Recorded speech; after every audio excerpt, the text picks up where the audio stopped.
Hello guys, how are you guys doing? And this is StarCastTV Ultimate Battle event. We have chosen the most interesting matchup to plan a Ultimate Battle event, and the game system is 9 games, and the last game is played even with an 8-0 score, and all dates and matchup have been confirmed by all the players. And the first day we're gonna be watching Hero versus Snow. It is going to be an interesting matchup, and we know that they have been playing each other so often, even in the ASL previous season 11, and they also did the Revenge Battle, and here we are once again, Hero versus Snow. And the maps are going to be used for 7 maps from ASL Season 12 and 2 additional maps. We can get to see those ASL Season 12 maps are Ascension, Eclipse, Goodnight, Largo, Lemon, Polypoid, and lastly the Revolver. But the 2 other maps, they are going to be 2 players will be choosing one of the map from those lists that we can see: La Mancha, Grand Line, Gladiator, In the Way of the Eddy, Ground Zero, Neosilphus, Circuit Breaker, and Colosseum. But we get to see Hero has banned the in the way of an eddy, and he picked Circuit Breakers. And Snow has banned the Ground Zero, and he picked Colosseum. So that is an interesting map choice by both players. And let's see, we are going to be moving into game number 1 over here.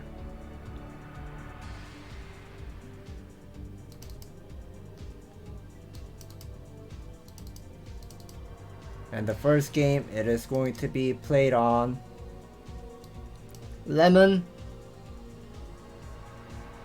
So interesting. I don't know how the maps are chosen, or I mean in order, but we are going to see a very cool map, Lemon, in the first game. So it is going to be PVZ, 4-player map, and it has a lot of mineral fields in the main base. So I guess we're gonna be moving into game number 1 here. Let me set this thing up.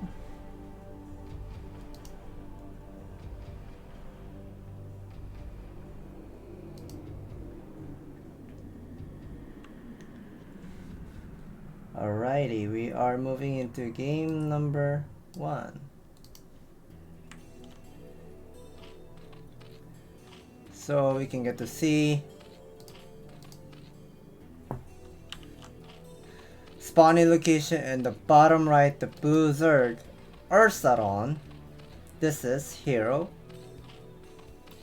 And the other side of the player, we are seeing spawning location in the top left, the yellow Protoss. This is Snow. And this is Protoss versus a Zerg matchup on Lemon. Something that you have to know is that there are so many mineral fields. I don't know, I have counted how many mineral fields there are, but I forgot, so let me count this again. There are 4, 6, 8, 9, and 4, 6, 8, 9. So that is 18 mineral fields.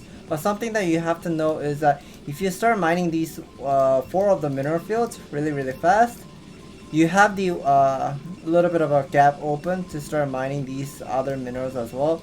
And first of all, we'll be seeing Snow going to be putting down the pylon at the natural. And we see Ursaron, Hero. He's just going for standard so far. Nothing is going crazy.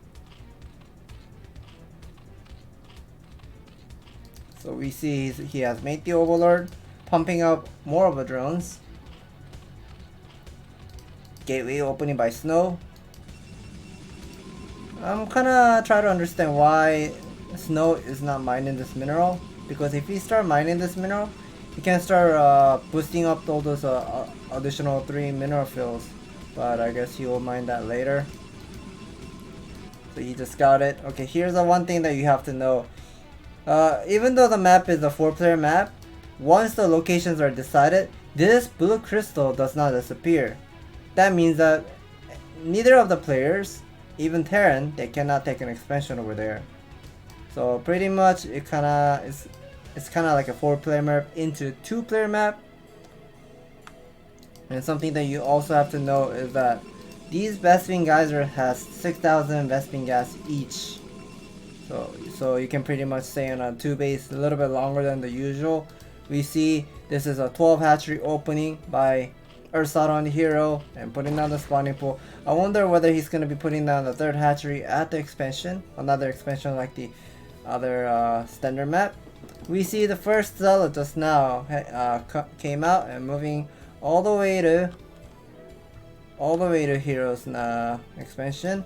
However, as soon as as soon as Hero has seen there's a 2 gateway at the main, so at the natural, so this is a 2 gateway opening by Snow.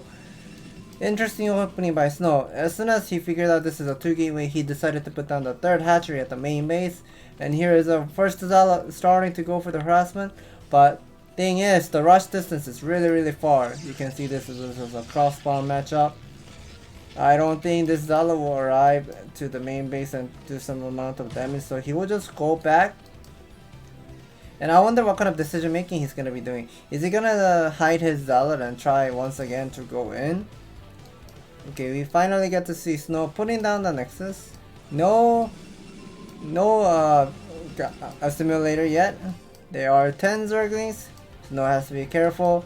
Like I said many times, every time when I cast, whenever Protoss has 1 Zealot, you gotta have at least 3 Zergling. That's the minimum Zergling count. You always have to go for the counter. So here's the 3 Zealot. That's why he had 10 Zergling, and now he has 12 because he knows this is a 2 gateway opening by Snow. He will have more of a Zealot anytime soon. We finally get to see Hero starting to mine the Vespene gas. And thing about this map is that you gotta start mining from the left one because it's kind of hard to explain, but you may think the distance seems same. However, whenever you start from mining, if you're mining from the right side, the worker comes from the bottom. So you may think the worker would be moving around like this, but it's actually moving around like this way. So you may need one more extra worker in order to mine perfectly and not losing mining time. And this is the reason why both of the players are going to be mining from the left Vespene Geyser first. And we see there are a lot of Zerglings on a Hydra Den. Is Hero gonna see this Hydra Den? If he clears this mineral field, he should be able to go up, but I guess there were just too many Zergling and he didn't want to try it at all. So now here's a Hydra speed on the way, and we see interesting still no forge. So Snow has gone for the Stargate all the way without putting down any of a forge building. We see there are a lot of Zerglings that are out on the map. We see Hero is just pumping up a lot of drone really well. So this main base still needs time. Okay, he did open up one of the mining path over here, so he's start gonna be having more of access. Okay, here's the second one. He's just okay. So now Hero is gonna be having all those mining boost, even though the distance is far, but you get the more of minerals to mine with. And we see Snow is also working on his way to have more access mining the behind mineral fields. Here's the Stargate. Surabadun, still no second geyser. Interesting. +1 on the way for Snow. And one of the Zealot will scout and he will spot this 6 Hydralisks are just now out on the map. So this is going to force Snow to put down more of a photon cannon, and he will be putting about maybe 4 to 5, maybe 5 of his maximum. But I guess since he has the second gateway in the beginning of the game, he's not going to be affording much of a cannon, and also the rush distance is really far. Surabadun is done, but I still do not see of a second geyser, second gas is going up. We see Hero is putting down more of a expansion, more hatchery at the 3 o'clock, and you may think, oh, there's the 2 Vespene Geyser, but here's something that I have to explain. The top one, or the the base has close to mine, the geyser or Vespene gas, that has 3,500, and the bottom one, the one that has a farther distance, it has 1,500. So pretty much it's like a 5,000 Vespene gas and split it into half, just like optimizer. So it's kind of like even if you start mining these 4 gas, you do have the Vespene gas boost, but once you start going to the late game, you start losing all the power. Okay, the Hydralist had a range upgrade and he did take down the gateway. We see Snow putting down more of a gateway over here. 11 Zala standing. Still no Zala speed yet, but we see Hero is just pumping up a lot of drone really well. Look at the worker count, 40 drone. Okay, he just used one of the drone for something. Okay, maybe, okay, so he was making the extractor and one of the drones just disappeared. +1 on the way for Hero. We see there are a couple of Zergling with the Hydralists are standing. Something that he has to be be careful with is it's kind of like a map a couple seasons ago on Ladder. That's kind of like once you walk around on this tile set, it becomes completely blind, and you also misses the shot. So that's a little bit of a problem. So since Hydralists are a range unit, you have a potential chance that your Hydralists will not, these spines will not do any damage to the Zealot. So here was the Templar Archive at the natural. +1 is already done, and now 1-1 upgrade on the way for Snow. One of the Corsairs just got picked up. Okay, here is a couple of Zealot will split in. So +1 attack Zealot is now doing a couple of great jobs over here. Picking up 1 drone, 2nd drone, 3 drone. Okay, the remaining of the Zealot just gonna be evacuated maybe. Okay, maybe he's gonna go in once again, but I'm not sure whether this is a good idea. Here's the 1-second colony, and more of a Hydralist is just now coming up, but this single Zealot, okay, 3 Zealot were doing quite a lot of damage. He did take down the sunken colony, but if he loses all this Zealot for free like this, then we know Hero is one of the Zerg player who is insanely good at pumping up a lot of drone. So look at the worker count, 41 versus 49 still, even though he did lose quite a lot of drone earlier. Look at it. Okay, he's now pumping up a lot of drone. Once again, 53 worker count. But here is the lurker switch from Hero. I don't see. Okay, Hero is gonna be upgrading the Overlord drop upgrade. So this is a Zerg Overlord drop upgrade. One of the Corsair will be spotting. There's no hype tech whatsoever. There are a couple of drones that are still moving around. Here's a one group of Zealot once again coming for the harassment, but I'm not sure whether this is a good trade because, okay, that's a nice trick of making a Zerg lurker egg to buy some time and blocking the path. And one of the lurkers was also denying Snow's 3rd expansion really well. And now we get to see. Here's something that you have to know. The behind ones are only 1,000 mineral field each. There were 9, so there's total 9,000 mineral fields that you can mine from the behind ones. But you know, Zerg is still always going to be mining those minerals really late. And if Snow is just gonna be sticking into this kind of game scenario and not taking the 3rd expansion like this, I think Snow might going to lose the map map control here. Okay, here's a single observer that just now came out. We'll be killing the lurker. Nicely done. Couple of guns are coming out now. Zealots are moving left and right. +1 of a Hydralist is now moving, going for the attack move, but here you gotta be careful. This is a terrain. Protoss also, Snow also has to be careful because of the terrain. It is such a big favor for Hero. He does have 1 High Templar, 2 High Templar. 2 High Templar has 2 storms available. One of the High Templars are almost gonna have another storm available very soon. I'm not sure whether the gun range is done. Okay, gun range is about. Okay, gun range is now complete. But at the same time, one group of Hydralos just denied that 3rd expansion really well. And now Snow is going for the trade here. good trade so far. +2 armor, so this is a second armor upgrade going on for Snow. Maybe Snow realized this has to be a heavy Hydra lurker play by Hero, and we see Snow is going to take this expansion. The Nexus is not even done yet. He's already putting down the simulator, and he still has 800 mineral fields remaining.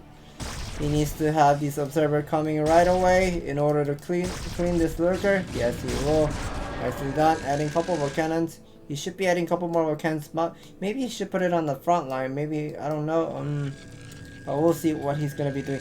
But here, what we're gonna be seeing from the 12 o'clock side, there are 8 overlords, and I think Snow is also aware of it. So Snow is definitely aware of this. The Doom drop is going on for Snow, for Hero, and Snow needs to be careful. He does got those remaining. Okay, he does get to see here's a Doom drop incoming, but at the same time, he knows here's a couple of Hydras will be attacking the third expansion. So he's gonna be splitting up the army. The main base does have 2 cannon.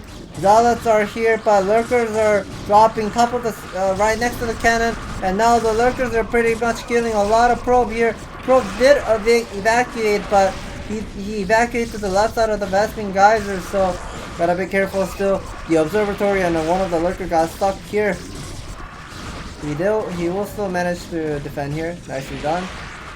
So Snow did lose a lot of probe there, and now slowly Snow is taking this third expansion, saturating here, and Hero has lost a lot of overlord there. So now, okay, he did okay. Interesting that Snow has made a couple more of a Corsair. Look at the energy, 87. That means that Corsair just was a brand new one. So he knows this has to be the Doom drop all the time, and that's why he's focusing on making more of a Corsair. So I like this. Oh, did he just lose all those Corsair? And this second, fourth Corsair is misrallied. So this is not a good move by Snow. All those Vespin gas and mineral that Snow just spent, just wasted. And here's once again by Hero, picking up a lot of Hydralisk and maybe a couple of lurkers. Maybe does he have a lurker? Okay, he does have one lurker over there. I'm trying to confirm what he has. Here, this is going to be a Doom drop. Snow has to be really careful. Maybe put down more of a cannon over here, but 3 cannons, I'm not sure whether that is going to be enough. But he knows these 11 overlords are coming towards to the 11 o'clock side, 11 o'clock main base, and here's that the couple of lurkers will be getting killed by the storm. Here's the main base getting dropped by the 11 overlords, dropping a lot of Hydralisk. And if there's no lurker, okay, here's a single lurker. Ooh, he does need one of the observer, but now these mass Hydralisk just blocking the path really well. Plus the Hydralisk is now done. The main base is getting destroyed. So we got to see a couple of nice storms going on, but the Nexus is getting focused, targeted. Ooh, I think this is looking bad. But at the same time, Hero has been squeezing all those money for Mass Hydra and Lurker all the time and goes to the Doom drop like this. I don't see him taking another expansion yet. Okay, here's a single Dark Templar. Has 2 kills maybe. Those 2 kills were picked up those drones. Nicely done there, and denying that expansion a long time. And now the main base is just now getting cleaned up. Okay. The game became messy. And Snow is turtling up really well. I'm checking I'm checking all of the products upgrade. +1 and +2 armor. And we see Hero doesn't have any armor upgrade. He's not interested about getting armor upgrade. Just gonna be constantly squeezing all this money for Mass Hydra and more couple of lurkers as well. Okay, there are 5 lurkers loaded. One of the lower Overlord is dangerously low HP. More Hydralisk just came all the way to 12 o'clock side, picking up all those Hydralisk. Is it? I feel like all of the Overlord is fully. I think this 11 Overlord has full army in it, so this is going to be a big attack. Okay, one of the lurkers was dropped here. Okay, try to get some more probe, but here's the once again 11 Overlords going to drop mass 5 lurkers with the mass Hydralisk. And here is a Doom Drop once again. Snow is having some difficulty taking the expansion. The Dark Templar has come, but all of the buildings right now that Snow has, this is actually wait, what? I felt like okay, yeah, of course, he should have had more of a Hydralisk, but now, okay, he didn't unload all the Hydralisk, but that wasn't a very good trade. But Snow has been defending really well, and we still see no expansion. Okay, here's a Dark Templar. You will get to see the hatchery is morphing at the 6 o'clock side, and one Zealot standing at the 1 o'clock as well, checking out the mineral expansion. And like I said earlier, you are not able to take this 1 o'clock expansion. So all that Snow really needs to be caring about in this type of late game, it would be the, how should I say, the cross location, like 12, 3, and 6, 9. And since he has taken the 9 o'clock and he has been checking the 12 o'clock all the time, he knows that there's no hatchery. So all you gotta be caring about hidden expansion would be center, 6 o'clock, 7 o'clock mineral fields, and 1 o'clock mineral expansion. And here's once again going for the drop once again. Here are 3 High Templars available with a couple of storms, 2 Archons as well, more cannon, trying to put more of a cannon, but I'm not sure. Okay, so I guess Hero is just gonna leave these Overlord over here. And nicely, Snow has rotated a couple of Zealot all the way to 6 o'clock. 7 Zealot will take down this hatchery nicely and fast. I'm looking at the upgrade, and Hero is starting to lose all those power here. Like I said, the behind of the mineral lines are only 1,000 mineral field each. So now the mineral expansion is going to be mined out, and Snow's is also mined out as well. So this game is slowly getting both of the players losing power of doing the macro here, and they're pretty much hesitating. They cannot really attack. If one of the players start going for the trade or even go for the attack move, one of the players definitely will lose a lot of army. And the amount of army both of the players has waste, they can't really attack because they just need more. They really need to take more of an expansion. Okay, here's 9 Overlords moving towards to one Snow's main base. Photon cannon is done. Doom drop top of the cannon. Storm does have High Templar does have the storm. Another storm, second storm, third storm, maybe fourth storm. I would like to see the fourth storm. Okay, all the High Templars just got picked up, but we see Snow has been losing a lot of pro. I forgot how many workers he had before the drop, but now we can get to see Snow has only 27 workers remaining, and Hero does have 51 workers. Hero is slowly changing into a Hive Tech, but I'm not sure whether this is a good idea to switch to a Hive Tech, because okay, maybe it might be a good idea to go for Defiler, but Zergling switch in this kind of a late scenario where Snow already has armor 3 and +1, so he does have the upgrade advantage. Snow has the upgrade advantage and the number of a Hydralisk. Okay, maybe it might be a good idea to get a +2, +3 of a Hydralisk damage upgrade, but once again, we get to see another drop at Snow's main base.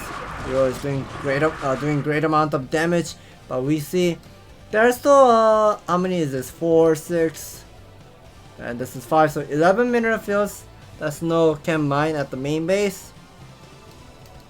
And but Hero is pumping out more of a drone here.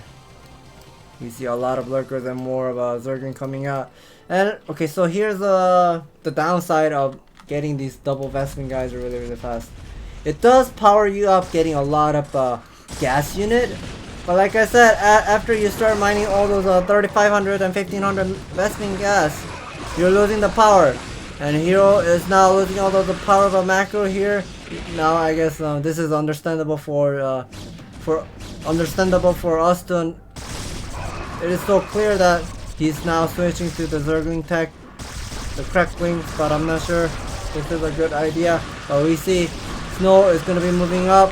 He does have 4 gas available. He's going to be squeezing all those Vespene gas for Mass High Templar, Mass Harkon, and Storms are doing such a great job picking up army, dealing the damage, and buttering the bread. Nicely done of Hero's army. I honestly don't know who's gonna be winning. We can get to see Snow finally recover the number of our worker count to 40 workers. Okay, he's not mining the mineral, so he's not interested of mining the mineral yet. He's just gonna be using those Vespene geyser and pumping up all those army. Archons are doing great damage. Nice storm on the top of the Zerglings, but Lurkers are buying the time really well. Ooh. I'm starting to lose, I need to start breeding. So we see all the army right now. We know Hero has 152 supply count, but where are the army? So if we subtract 56, the worker count, he does have about 100 supply of army value. But this army composition is just so much better for Snow. He's trading really well. And remember, the main base gas was 6,000. So that means Snow still have a lot of time to mine this gas. And we finally get to see Snow finally putting down the Nexus at the center of the expansion. I guess he is not interested of taking the 12 o'clock expansion, because it's just kind of like a far distance to protect that base.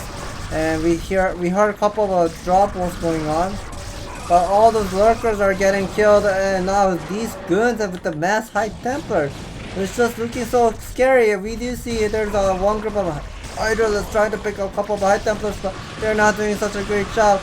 They are just dying so fast by the goon High Templar storm. These Archons, okay. Oh my god, how did Hero just got another mass amount of Lurkers from the behind? We see army is getting losing all those unit composition here. But now Archons are all gone. +2 is done for Snow. This is a good sign. But I like to see. Okay, he's not getting the +3. Oh, the game is going intense. Oh no! Look at this. Hero is in a big trouble. He did win the fight. But thing that we have to know is he's completely mined out. His third expansion is completely mined out. The number of drones are now completely AFK. Natural is mined out. Main base is also mined out. This is the best sign. So 1 base mining for Hero, 46 worker. And we know Protoss is also 1 base mining. But it's okay. He can start making a lot of High Templar still.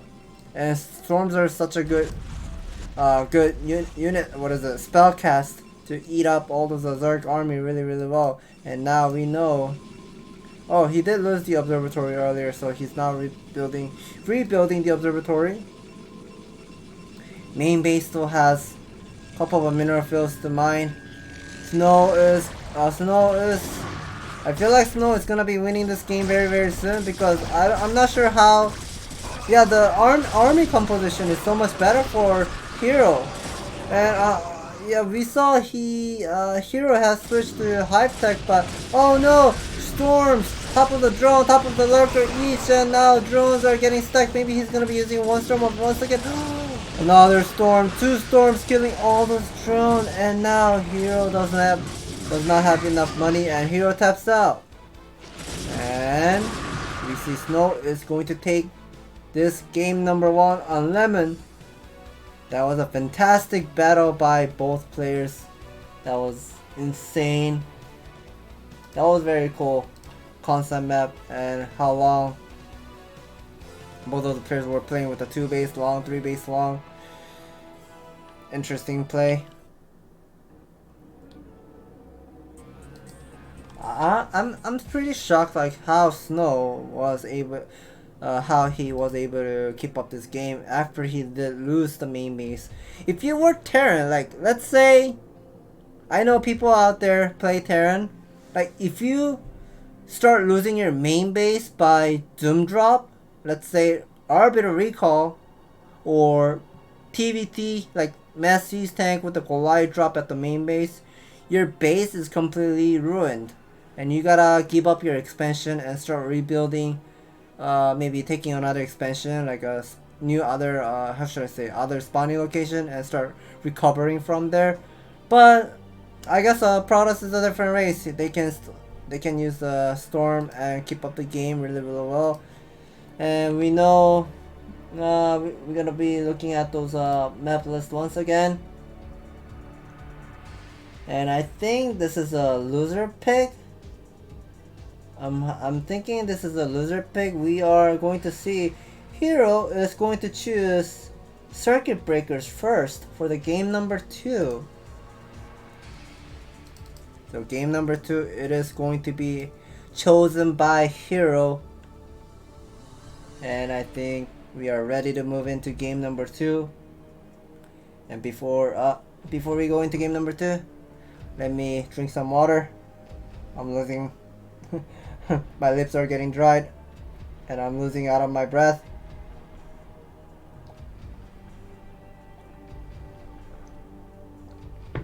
Okay, I drank some water. Let's go into game number 2 on Circuit Breakers. Hero versus Snow.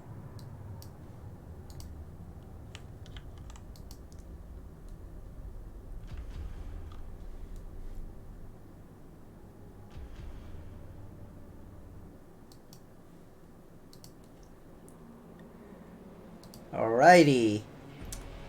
So we're gonna be seeing the purple Zerg spawning location at the bottom left. The purple Zerg, this is Hero. And the other side of the player, spawning location in the top right, the red Protoss, this is Snow. And we are seeing a Protoss versus Zerg matchup on Circuit Breakers. I'm kinda try to remember how people were playing back then. I remember people used to play those Forge Expand a lot. I wonder if Snow is gonna be doing that once again. But we see Snow is gonna be putting that in the pylon. And going back to the main base. Get the mineral field.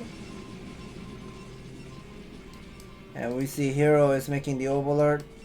And now Snow is moving out once again with the probe. So I guess this is going to be a 9 gate. So 9 gate by Snow. So 9 gate by Snow. Whether he's going to be scouting towards to 9 o'clock or 11 o'clock. I'm trying to guess. Because back then when you are doing gateway expansion or even forge expansion, you normally go for the scout all the way to 9 o'clock and see whether the overlord is there or not and decide you want to scout to other location or whatnot. But I guess Snow is going to be playing standard. Not going to be gambling here. Checking 11 o'clock first. We see Hero has put down the spawning pole. Checking the creep colony with the mineral fields and there's no creep. There's no purple creep whatsoever.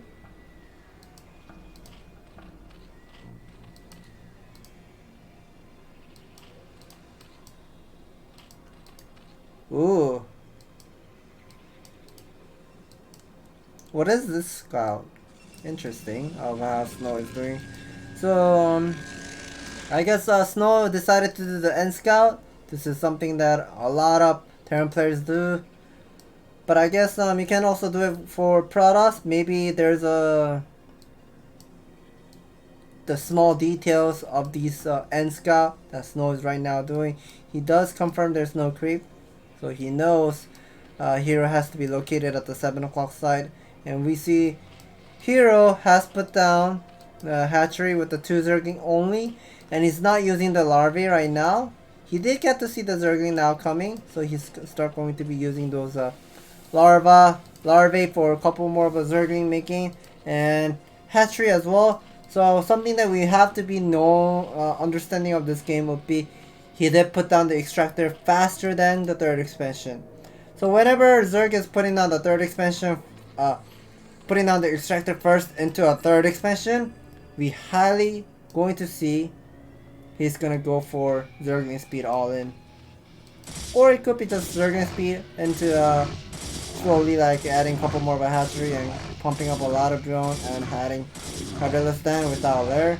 But we see 100 Vespin gas is already done mining, and we see Hero is now getting the metabolic boost to Zergling speed. Here are 2 Zealot with the 1 probe. We're looking at carefully over here main base. Okay, so 1 probe. Here just sniped. 2nd probe as well, but here at the same time both of the players are trying to micro really well. Hero does have the APM advantage with the multitasking, and now this 2 Zergling is doing great damage. How many kills is that? So this is 3 kills, and all those Zerglings has been made at the 9 o'clock side and picking up these. Okay, nice pro blocking, but Zealots are pretty much dangerously low HP. Zealots are getting cleared up, and I think Snow should be realizing this has to be the Zergling speed. I think he's just trying to eliminate all those possibilities and still not adding any of a cannon yet. I think he should be. Yeah, Snow is trying to get this cannon up now, but I think it might be too late. We get to see the Zergling speed is already done. Here's the Zergling speed just now came, and here's a small spot is available. But he needs to be careful. Okay, there are a couple of Zealots are now trying to defend, but 3 Zerglings are attacking the gateway and trying to bait. Hero is trying to bait, trying to focus target on the one of the Zealot. Zerglings are trying to kill this Zealot nicely, but okay, the Zealot, he does finish this cannon on time. We see Hero has made a lot of Zerglings and adding up Hydroden. I'm not sure whether this is a good move. It's kind of like a same scenario where we have seen from the game number 1 and Lemon, where he has gone for the I don't know if he has gone for the Zergling speed, but he didn't go for Lair Tech. He went for the Hydraless first, and we see Hydraless on the way for Hero. And how many drones does he have? I'm trying to count. There are 4, 4, and 8. So that is not enough drone count for Hero. If Hero is just going to be pumping all those Hydra right now, he might be committing to go for the all-in. If he does have 973, okay, he is adding a couple more drones here. 1 more drone at the main. So this is 9, 5, 9, 5, 4.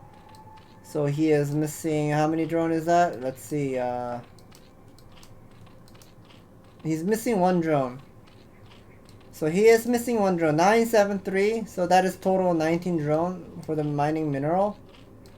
Okay, he did add 1 more drone, so this is 973 pretty much, most likely, because he does have 1 more drone at the 3rd expansion.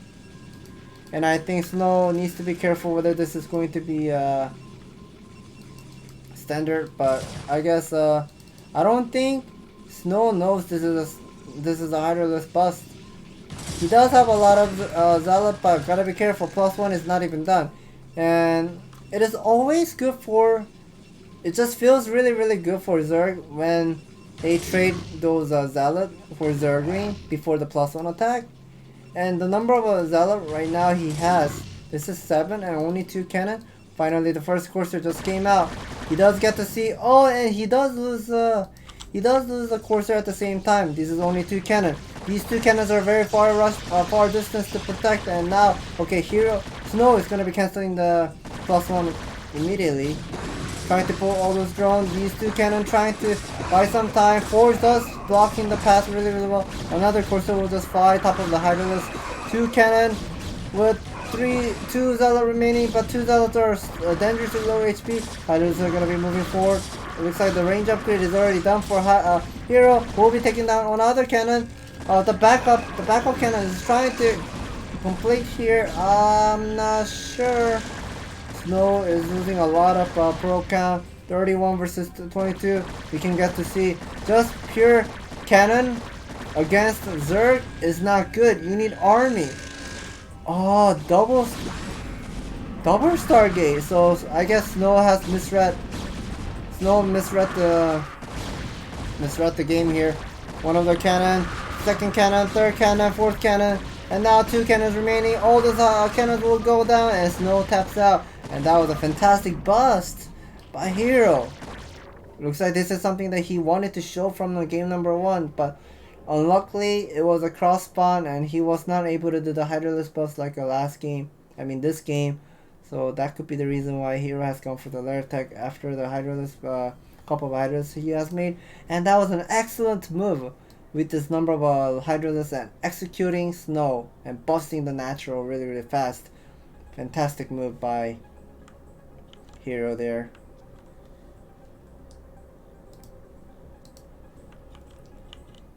So now the score is tied up to 1-1. Hero is making a little bit of a comeback here. He did win the game, but that was a super fast early game. But I would like to see some of a late game potential as well. Hopefully we can get to see some late game potential, but let's see. So game number 3, it is going to be, let's see, the map pool. Here's the map pool. We are seeing Ascension, Eclipse, Goodnight, Largo, Lemon. So Lemon is played. Circuit Breakers is already played. Hero has chosen the map. So since the game number 2, Snow has lost. So this is going to be Snow's map's choice. He's going to be choosing map Revolver. Somewhat similar looking to Circuit Breakers, and at the same time somewhat similar looking to Fighting Spirit as well. So people who have not seen those new maps they are gonna be played, it's kind of like a Fighting Spirit plus Circuit Breakers. So you may not understand what I'm saying over here, but once we get into the game I'll start explaining. And game number 3, it is going to be played on Revolver. We're moving into game number 3.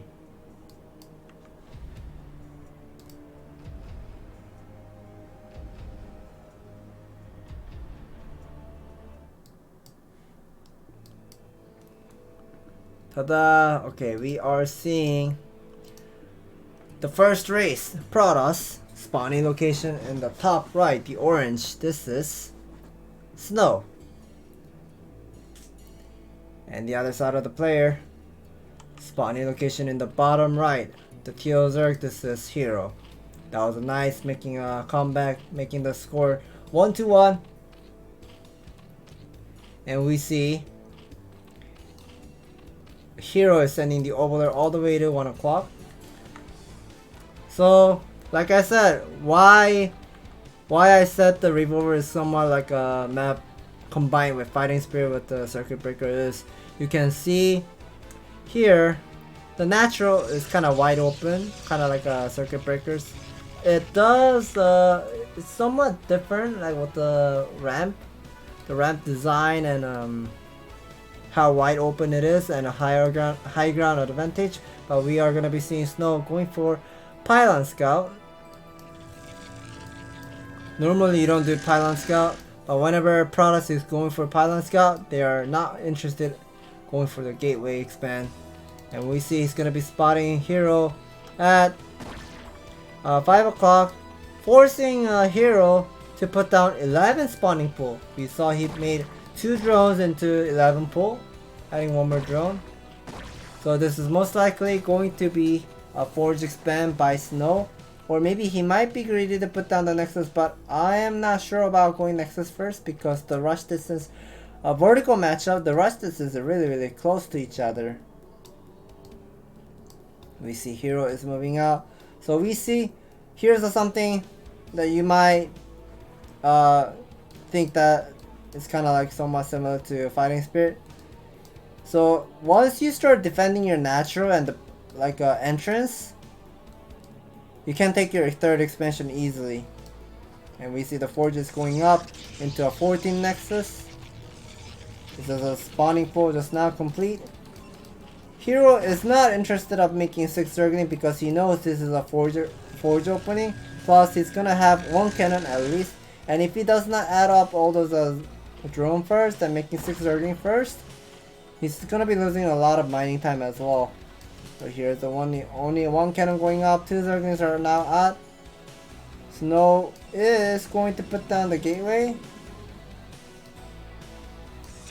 Okay, yes. This is going to be the gateway.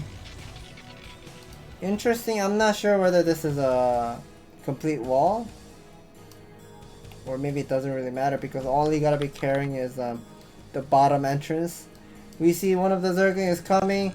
A cannon will finish on time. Nicely done. Snow is adding a pylon. Extractor is done. Hatchery.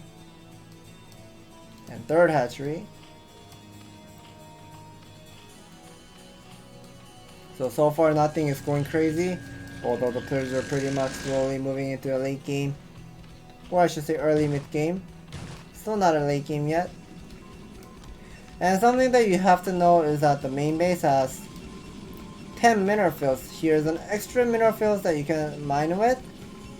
And Snow will be powering it up. And also Hero will be powering it up. But at the same time, here's another mineral field at the natural. So both of the players pretty much having a lot of mining and boosting up all of the power here. One of the zealots just now came out. We'll be going towards to... is he gonna go to the natural? I'm not sure going to the natural would be a good idea, because if you go to the natural, Hero will have enough Zergling to counter it. Yes, a couple of Zerglings just now came out. There are 4 maximum. One of the Zergling will be chasing the probe. 3 Zergling, 5 Zerglings are now out. 2 Zealot, second Zealot. Another pylon by Snow. Interesting, that looks like a cannon, but never mind. So that is going to be a pylon. 2 Zealot will be rotated to the bottom. We see Hydralisk then is going up for Hero. So layer attack into Hydra then, interesting. And here Snow is going to see this is going to be the Hydra then opening. He knows this has to be either Lurker or Hydralisk speed. 2 Zealot is going to buy some time and trying to stay behind the mineral line. Nicely done. And this will pretty much force Hero to make couple of Hydralisks. And here's another Zealot. We'll be picking up 1 drone. Nicely done. 4 Zerglings is trying to surround that Zergling. Zealot. Zerglings are trying to move around. We'll catch this Zealot anyways. 1 Hydralisk. More drones being made. Corsair and making a couple more probes. Nicely done. So Snow is queuing up all those probes nicely here, but did he rally his nexus to his natural? Looks like he did. That could be the reason why there were 6 probes were sitting at the natural. And now this time, what we are seeing is he's not interested of getting +1. He's gonna be getting armor 1 first. This is something that I never have seen in my life. Normally you go for a +1 attack first into a +1 armor, because you want these Zealots to have +1 attack and kill those Zerglings really fast. But I guess he's just gonna be going for the +1 armor really fast this time. Adding all those gateway. Now he's not gonna be getting the +1 Corsair because he knows this is not going to be any of a Spire Tech opening. No second gas yet. Finally putting down the second gas. 3 Corsairs is trying to do some of the damage, picking up 1 Oboler. Okay, he does have He does have 1 kill and 2 kills, so this is total 3 kills of a Corsair. 1 DT just now came out. And okay, Hero was moving that Zergling, but he's not gonna be seeing the Dark Templar moving out. Ooh, so no Overlord at the 3rd expansion. Hero should be making a couple more of our Overlords over here. Here are 4 Overlords. 4 Corsair will be trying to pick up the Overlord. And if Snow sees this intention of a Corsair trying to kill that Overlord desperately, he knows this has to be the DP. Drone drill, nicely done. 3 kill. 4 kill maybe? Another drone? 4 kill? That Dark Templar is pretty much running away nicely. And will evacuate. So we see finally getting +1 attack for Snow. 2 items are sitting. Adding a couple more gateway. Ooh, what is this? Ooh, so this is something I guess a reverse way of upgrading. Normally, so there's a strategy where products can go for double forge. Would be getting +1 attack into a second forge and start making the 2-1 upgrade, 3-2 upgrade where Mini has done it against Queen on ASL.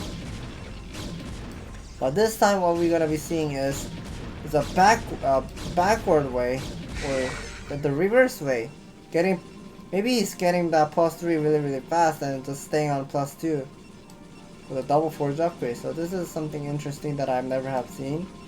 Let's see how it goes. And a couple of Corsairs just moving around, trying to buy some time and see where the Overlords are. A couple of Lurkers are out on the map. And this time we are not seeing the Lurker drop, Overlord drop upgrade. We see Hero is taking another expansion. The others are moving out, but here's a single Lurker who will be defending. We would like to see if there's any robotic facilities. No, so there is no robotic facility. Finally adding a robotic facility. 1 Dark Templar sitting at the 1 o'clock, the 3rd expansion. Zala speed is done. So having that early upgrade of armor 1, I feel like I feel like these Hydralisk is not going to be able to kill the Zala really fast. But at the same time, nice Lurker Ag. These is Zerg Ag plus the Lurk. Okay. What we just have seen was he just canceled that Lurker Ag and making it once again. So it's just going to be denying that path all the time. Interesting move. Finally putting down the 3rd Nexus. And a couple more of our guns are getting out. 1 cannon at the main. The gun range on the way. Almost halfway done. Corsair needs to be careful. A couple of Corsairs dangerously loyal. And once Hydralisk starts to have +1, yes, he does have +1. They will intercept those Corsair really fast. So now this is a high ground advantage. So yeah, like Fighting Spirit, once you start defending your entrance of a natural, you can take your 3rd expansion easily. So this is somewhat you are right now seeing. And thing is, the vertical matchup, the rush distance is really close. We see both of the pairs are switching into the mid and late game. I'm trying to check all the upgrade of the 2 players. We see double evolution chamber upgrade for Hero, Ursadon. Armor 2 is already done, that means +1 is already done too.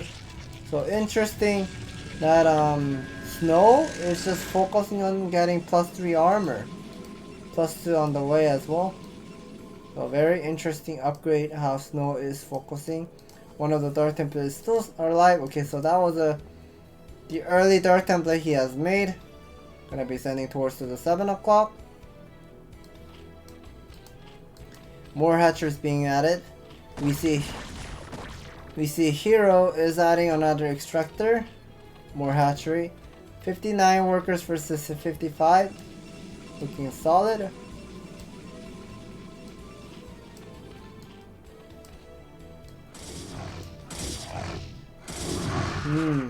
Not much of a battle going on by players. Okay, I guess I did not get, okay, so here was the Queen's Nest earlier. I missed the Queen's Nest timing. We got to see Hero is gonna go for a hype tech. And here is one of the Zerg players who's really good at hype tech play.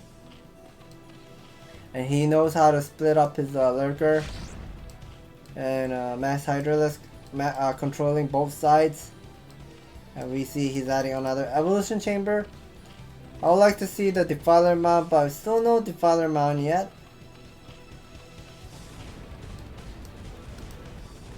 Guns with a couple of high templates, gotta be careful.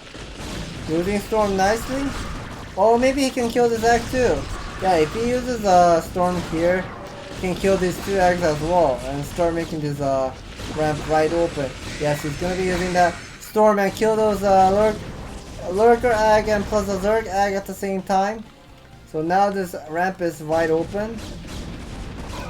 Hero needs to be careful. But at the same time, you gotta remember, this is a high ground sunken colony. Yeah, high ground sunken colony is always strong. Doing great job. Bring a couple of lurkers here. Here's a couple of storm available. And I think the natural is getting busted. Look at the armor 2 upgrade.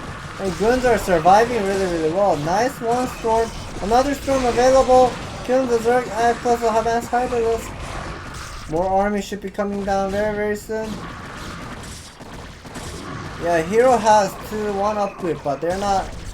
Oh, what is this? Okay, they're not killing the guns really fast. So now Snow is taking another expansion, aggressive expansion to the 3 o'clock side, and he's gonna be constantly focusing on breaking this maybe entrance. Is that what he's gonna be doing? Once again, Snow is gonna be attacking. Storm should be available. Yes, it is available. The natural is vulnerable. I think this is a critical moment. We get to see 133 supply versus 162. And the army right now, Hero has all the way at the left side. I guess Hero was not thinking of this natural that will get busted. So Hero is in a big trouble. This armor 2 upgrade. Armor 3 is already done. So armor 3 upgrade is just pretty much buying some time really well. Nice one storm. Clumped up lurkers are getting destroyed. And a couple of guns will get picked up as well. But the number of high templars and Azalas right now, Snow is macroing. Look at this. 6, 8, and 9. 10. 10 gateway macro. 10 gateway macro by Snow. Snow, it has been minus its gas as well. Oh, this gas has only 4,000. Interesting. 4,000 ME as well.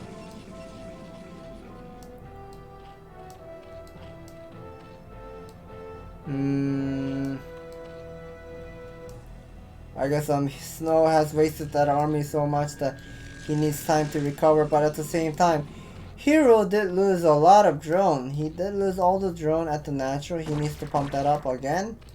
Hero has been mining those 4 gas for a long time, so he should be able to make a lot of lurkers. 4 coursers will be picking up a couple of obelisks nicely here.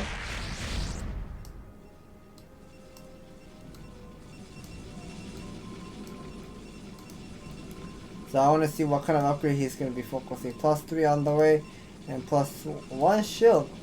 +3 and a shield upgrade on the way for Snow. These 4 coursers are doing great job denying the vision. And I think Hero is in a little bit of trouble. Hero does not have enough drone right now. Hero is pumping up a little bit of more drones, but the number of lurkers are very good and solid, but 2-1 upgrade. Okay, here's a couple more of an upgrade going on. 3 +3 attack upgrade on the way for Hero. Gotta be careful.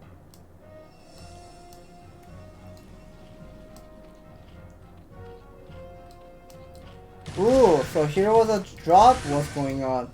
And I guess yeah, Hero was not able to react that storm drop really fast because he didn't have any vision at the natural. Although the 4 courser was pretty much doing the great job, and now the natural is still completely vulnerable. Oh, where the lurkers are. Okay, so the lurkers are pretty much out of place, and now this natural is completely vulnerable, and this terrain and it's not wide open for Hero to protect, and this is just way too much of an army. +3 armor, +2, and a +1 shield upgrade. That Snow was showing of this upgrade power. It's just insane that Hero was not able to keep up this game. Look at how much of a Snow has, like the saved up bank. And that storm drop was really fantastic, and Hero couldn't keep up. So that was a very good map choice by Snow, and the game it is going to be 2-1.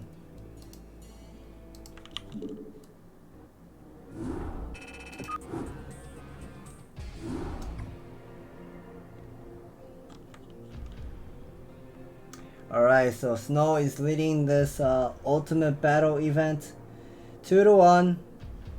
Hero should be picking the map next. I wonder what the map it is going to be. So Hero is going to be choosing the map. It is called Polypoid, that has been using on ASL Season 12. Interesting. So Hero has been choosing all those whatchamacallit. Hero has been choosing all those standard map, like standard 4-player map so far. And however, that Snow has been showing all those cool move and cool strategy with those unique strategy on a specific map. So that was a fantastic move as well. And let's see whether Hero is going to make a comeback for game number 4. But before we go into game number 4, let me go grab some more of a water. I'll be back soon.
Alrighty, we're back, and the game number 4, it is going to be played on Polypoid.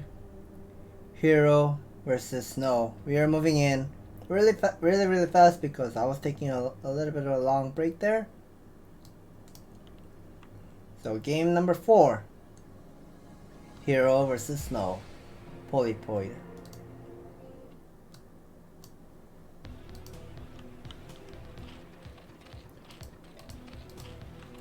Alright, we are seeing a spawning location. At the bottom right, the red Zerg, this is Hero.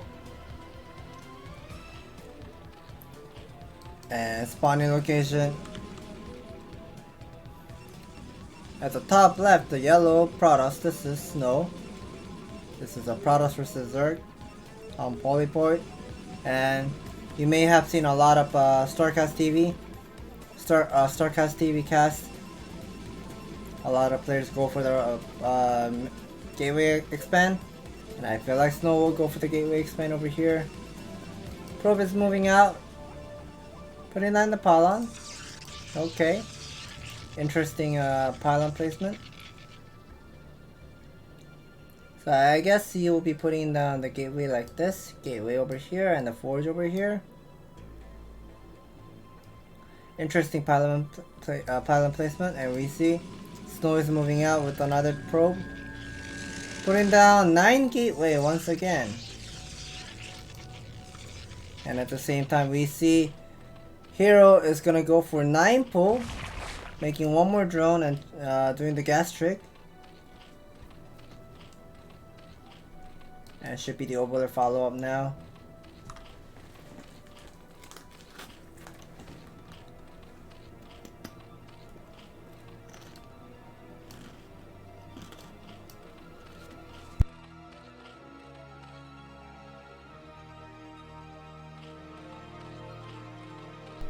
So far nothing is going crazy. Adding another pylon. But we see Snow once again. He's gonna go for End Scout. Interesting scout by Snow. He will be scouting 7 o'clock into 1 o'clock. But Hero has gone for the 9 pull, and he will be making 6 Zergling first into an expansion.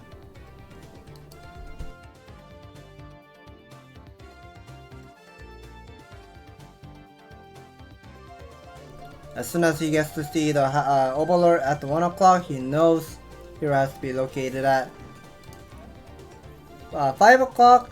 And I guess Hero is going to be making a gas. He's going to be moving towards to 7 o'clock, and he does not get to see the pylon. So he'll be turning around and going all the way to 11.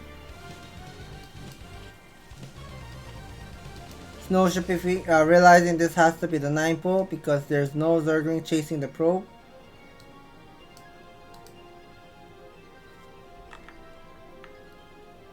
There's a single Zealot.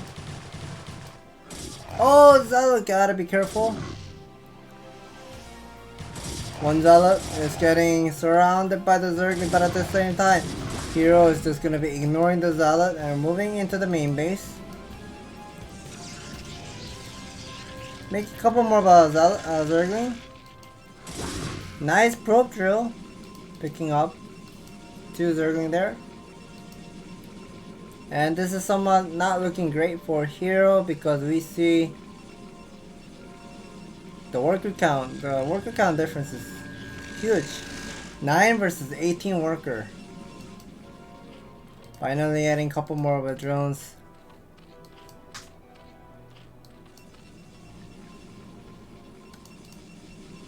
Forge at the main, interesting. So Snow is going to be making the forge at the main. That means he's going to be putting down the cybernetic score at the natural. Maybe the meta has changed a little here. That instead of putting down the forge at the natural, you should be putting down the cybernetic score at the natural, forge at the main. Snow does have a lot of Vespene gas, but he does not have time to put down the cybernetic score. But we see he's making more of a Zealots. One single Zealot is doing some damage over here, buying some time. Still no kill. One kill, 2 kills. Maybe he might be able to get the drone. Yes, he will. So he got 2 Zergling with a single drone. So he's pretty much paying off that Zala cost really well. Finally adding a cybernetics core at the natural.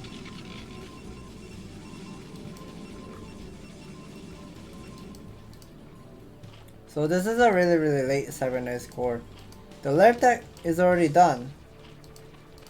Zergling speed is on the way. And we don't see a Stargate yet. And no spire whatsoever. I guess Hero lost quite a lot of mining time and he's not able to put down the spire. That could be the only reason I can understand this. Okay, now these 2 zealots a little getting surrounded. 3 zealots are trying to trade those Zergling really well, but that's not a great trade. But I'm looking at this ramp design. It looks ugly. What is this? I'm looking at here. So I feel like the map is poorly designed. Like, I guess they wanted to narrow this what is it, entrance, but it just kind of made it look ugly. I hope they didn't do it to the other location.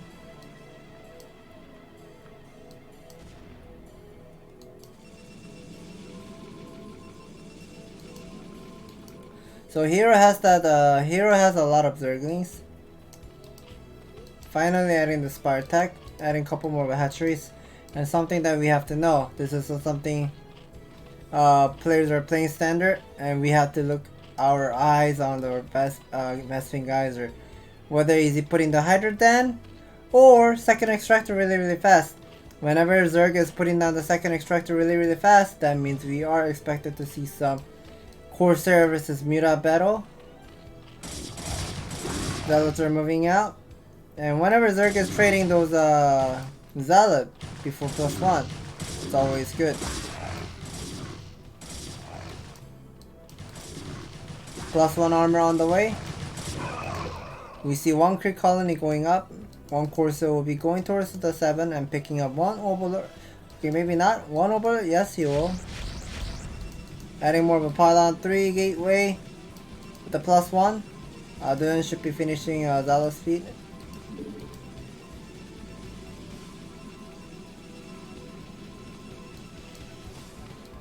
Still no extractor. More hatchery. And Hero has a lot of Vespin gas saved up. So I'm gonna be expecting, okay, yes. So we see the second extractor going up. We are expected to see Hero will be going for Mass Muta. Third extractor as well. So no Hydra then whatsoever. All this Vespin gas right now Hero is gonna be spending would be making 11 Muta with a couple of Scourge as well, but only a single cannon. Getting surrounded by a lot of Zerglings. Natural is vulnerable, no cannon whatsoever, but Snow has 49 workers. Losing a couple of probe, but not gonna be doing great damage. Oh, Corsair does get hit by one of the Scourge. Nice trade here, picking up 1 crit colony. We'll be running away as soon as he gets to confirm. There are three extractors. Whenever there are 3 extractors, you're gonna be seeing Mass Muta coming out very soon. And that means that's a sign for Snow. You gotta make more Corsair. If you're just gonna stay on this number of Corsair, like 3, 4, maybe even 5, they're weak. You gotta have at least 11.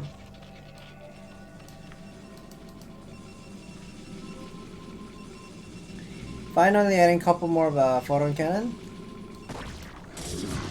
1 Zealot is doing the damage here, picking up 2 drone. Okay, that must be the 3 drone. 3 drone and a 4 drone. So 4 drone picking off nicely. Here are 7 Mutalists with a couple of Scourge. We'll be going for the harassment. No cannon at the natural. Picking up 1 probe, 3 probe, 4 probe. Corsair does have 5 with the +1. Snow has 5 Corsair. 1 Archon as well. So here's something that you gotta be understanding in PvZ is whenever Zerg is going for Mutalisk, you gotta make at least 1 Archon. Finally he gets to see the Hydralisk Den is now complete.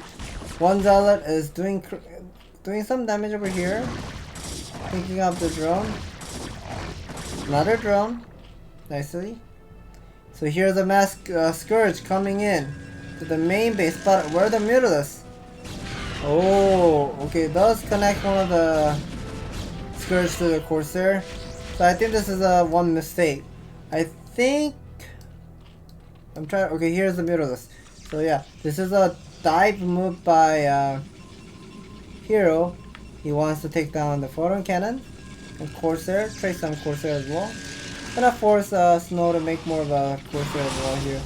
7 Mutalisks will pick up 1 High Templar, nicely done. Corsair chasing the Mutalisks.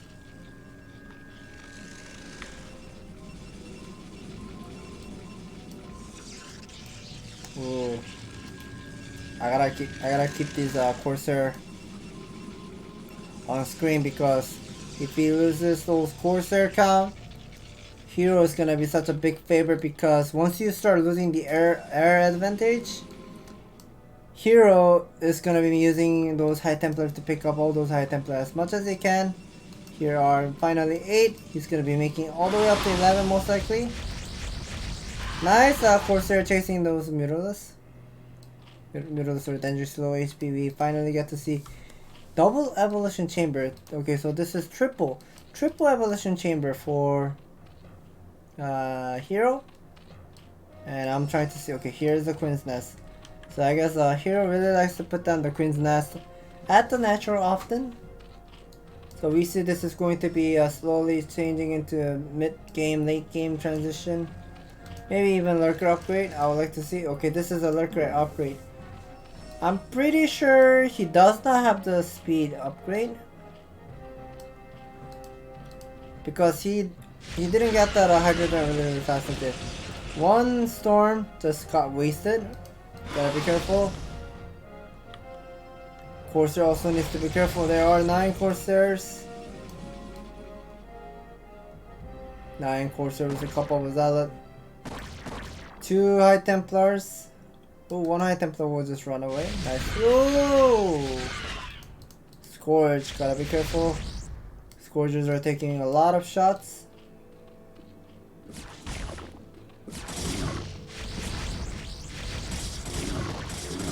So now Snow is gonna have a great position over here. Using Storms, okay. Hero does have the Hydralisk speed, but the upgrade advantage is so good for Snow. Using Storm top of the drone, and these Zealots are pretty much killing all of the Sunken Colony Hydralisk, and more Zealots came from the behind. Hydralisk getting sandwiched by the mass Zealot. That is such a lot of Zealot right now he has, and these number of Mutalisks don't have enough. I think this is somewhat of big trouble, but he's buying some time really well with the Hydrodon with a couple of Lurker eggs. And here's a 1 single Lurker, or maybe 2. Okay, 1 single Lurker. Another Lurker is being made.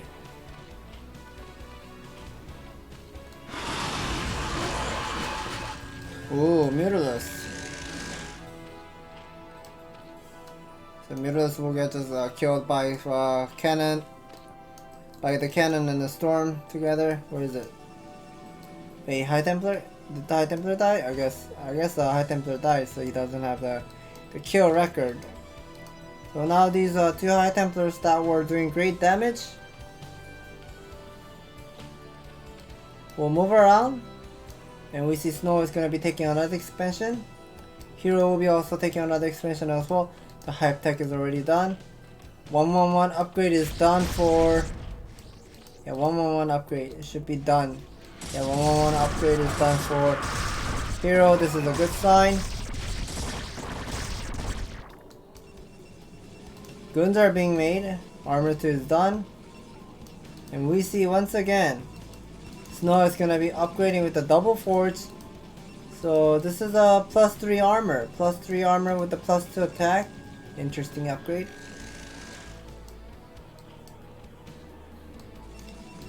Mineral expansion is completely saturated. Looking good.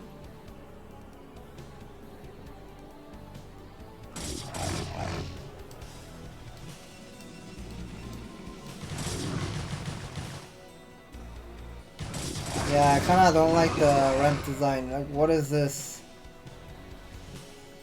It's like random pixelated thing we are seeing to reduce the size of the ramp. Over here as well, there are 2, or even 3, I guess. Something that I don't really like about. But we see,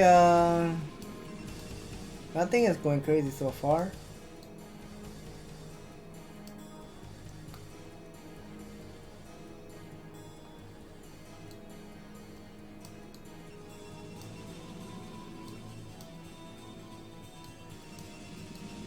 Snow is gonna be moving towards to the 9 o'clock side. I guess Snow is just gonna be constantly expanding and splitting the map in half or something. He does have 4 base, and whenever Protoss has 4 base, that is like more than enough in PvZ, because you gotta start macroing the number of a gateway. How many gateways is this? 7, 11, 12 gateways. So 12 gateway macro by Snow. He's pumping up a lot of Zealots really low. 1 Dark Templar is also mixed up with the Zealot and Gun. There are 4 High Templars will be moving. Forcers will be randomly picking up the Overlord here and there.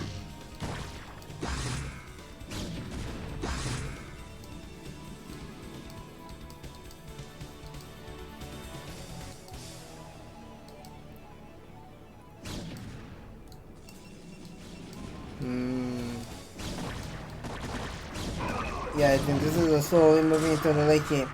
Hero is getting all those hype tech ready, but he's not completely saturating the mineral expansion. He does have 5 drone. But something that I would like to say, I would like to mention for everyone would be, here, whenever Zerg is playing hype tech, like the Defiler play, like this kind of game scenario, you gotta take another spawning location. So you can start splitting up the map, and also you can use the Nidus Canal to support your spawning location expansion. But here's the Zala moving in. Nice storm, but storm dodge. One gunshot, picking up the lurker. Ooh! Okay. Storming his own DT. And 2 lurkers. More army moving. We see 1 pylon. But I guess he's gonna be expanding at the 9 o'clock side whenever he's available to.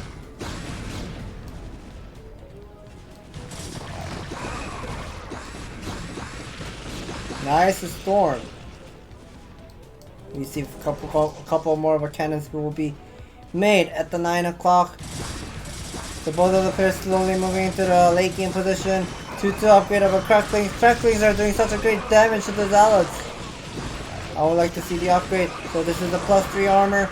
The +3 armor is doing great damage, soaking up all those DPS really well, but the number of lurkers is just way too much, and I think this is not a good trade, I guess, but we know Snow has a lot of supply cap.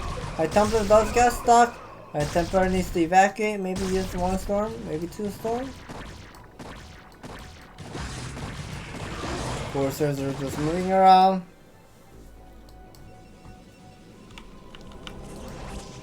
One High Templar will be loaded up. Should be adding a couple more of our cannons over here at the 9 o'clock. Okay, this is a gateway. So now we get to see the Dark Swarm is available. Storming top of the lurkers as soon as he was trying to go for the bust. Nicely done. So I think Hero is trying to take that 9 o'clock expansion desperately, but I'm not sure whether this is a good move because the storms are pretty much doing such a great job here. Finally, the Nidus Canal is connected. We see Hero is pumping up a lot of Zerglings, trying to climb up to the high ground using Plague on their cannon and the gateway. More Zealots being made. 2 Archons are also supporting. No shield upgrade yet. Okay, so upgrade is completely stopped for Snow. Snow has been squeezing all those money. He has been squeezing all this money for High Templar, Zealot, and whatsoever, but I'm not sure, like this terrain is so narrow, and Hero seems desperate, or I should say obsessed. He seems obsessed to break this 9 o'clock expansion, but the number of army count right now he's wasting. He's breeding another like 4 groups of an army, straight line, but I'm pretty sure Storm should be available. Yes, 1 Storm is available. Lurkers are climbing up. He should be using the Storm top of the Lurkers, and yes, Lurkers are dangerously low HP. Picking up the Lurker, nicely done. Archons are doing such a great job. Look at that, 25 kills. So Zealots were standing in the front. Fighting against the Zergling, and Archons were pretty much supporting from the behind. A couple of Corsairs are still moving around left and right and try to find out what's going on and pick up the alert here and there. We finally get to hear the Reaver Scarab shot.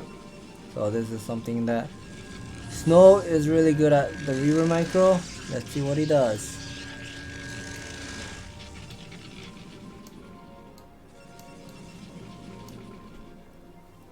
Main base is mined out, natural is mined out, but the 3rd expansion, or I should say the 4th expansion, the mineral expansion has a lot of probes. Maybe he should be transferring a couple more of a probes over there, but the game is slowly going into the super late game here. I would like to see the upgrade. Let's see the upgrade. 3-3 upgrade. That means Lurker should be having a +3, so 3-3-3 upgrade versus +2 and a +3 armor. I think Snow might have to go for a +3 upgrade as well, and a couple of a shield upgrade. And once you have all those shield upgrade, they're pretty powerful, soaking up all those Zergling DPS a lot, especially when you're using a lot of Archon. We see Snow has made those couple Reavers out.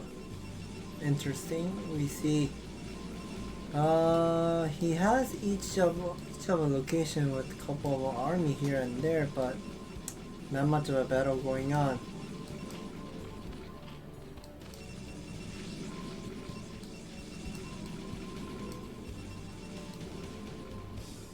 Observer needs to be careful. Okay, so he was not looking at the observer, he was trying to get that of course there. Nicely done. Observers are pretty much spread around the map. So now we get to see some Reaver micro. I would like to see if he's getting the damage upgrade. No, he's not getting the damage upgrade. Normally when Snow is playing against Terran, he usually gets that damage upgrade, the Reaver damage upgrade, and start killing a lot of army here and there. But I guess Snow does not have enough money for the Reaver damage upgrade yet. We see Master with a couple of Archons, with a couple of Gunther supporting from the behind. Moving left and right. Try to find some sweet position to go for the attack move. I think the mineral expansion is vulnerable because there's absolutely no sunken here. He should be able to break whenever he wants, and we see he's gonna be moving attack. So using the storm top of the Refather, nicely done. A couple of armies will be coming from the right side, and a couple of armies from the bottom side will move over as well. I think Hero is lacking with the number of lurkers. Hero does take all those expansions, start mining this gas really well. But this game, I don't know. I don't know whether this is a good trade because Snow had a lot of supply count lead, but the moment where he just wasting, the supply count just nearly went even. He did kill a couple of drones here, but that's not a big deal. Or maybe it might be a big deal. We see Hero does not have much of a bank saved up. He's losing all those main bases, natural and 3rd expansions completely mined out.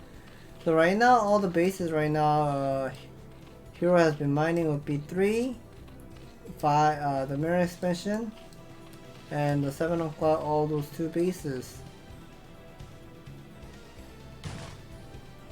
Guns are getting surrounded maybe by the dragons. And Storm, nice Storm. Scarab shot as well. Ooh, when... Yeah, I clicked that support bay earlier, but I didn't get to see that damage upgrade. But now we get to see damage upgrade is done for Snow. I would like to see the harassment. How well he's gonna be doing. He does have to reverse load it up.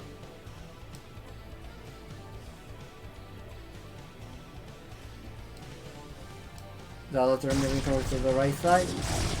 Surrounding that lurker, nicely done.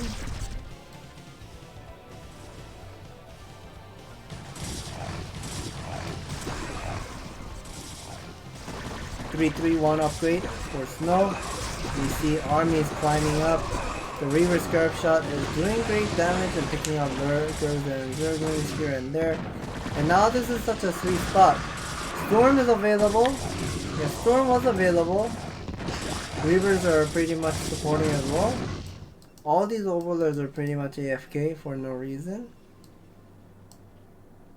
I think this is a somewhat trouble for Hero, because Hero doesn't have much of a central colony. And if he starts looting all those expansion, oh, shuttle, gotta be careful.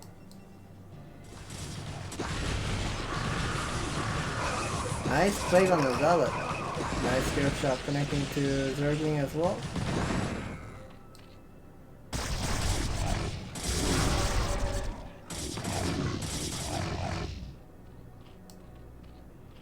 Lurkers will run away. More Hydralisks being made.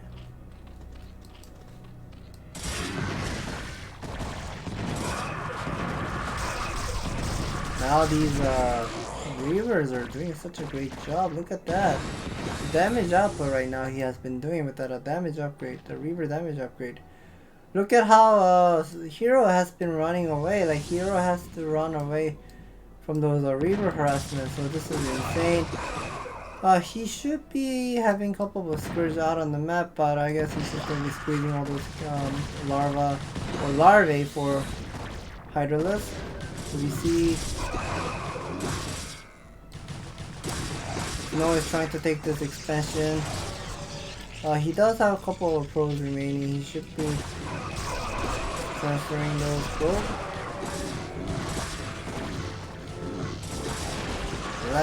Left side storming top of the Hydralisk. Nicely done. Couple more of our guns are being made. Can't really tell who's leading the game because the game is slowly going to the late game where both players are pretty much starving with the bases.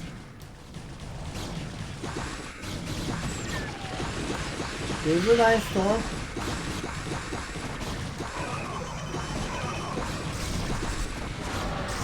Oh, that's definitely a lot of army just here just brought. Where's the army? Where does Snow's army at? We're using Storm nicely, nicely here and there, but this mineral expansion is vulnerable. He did transfer a lot of probes. He did transfer more than 12 probes. I think he just transferred all those probes from that mineral expansion to this mineral expansion, and he did lose all those probes. Went down to wasn't it about like 55-ish or something? I guess losing so much of a drone, so much of a pro like that. Somehow the game just went like, what is it, advantage side for Snow for the whole time, but all of a sudden the game just changed. He did manage to do some storm drop and harass here and there, but he was not able to earn much of a benefit, and I guess Snow couldn't keep up the game. Hero is gonna be winning this game number 4. And the score is going to be tied up 2-2.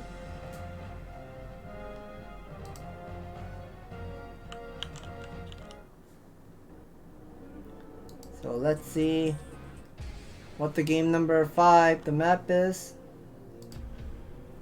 So far we have seen Lemon, revolver, polypoid, circuit breakers. We still have 5 more games to cast, and let's see what they are.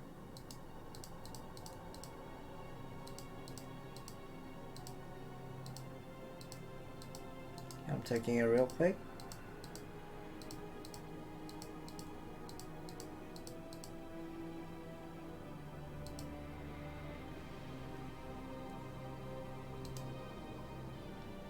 Alright, the game number 5, it is going to be played on Eclipse. As chosen by Snow, most likely. And let's see of game number 5, what kind of strategy we are going to be seeing.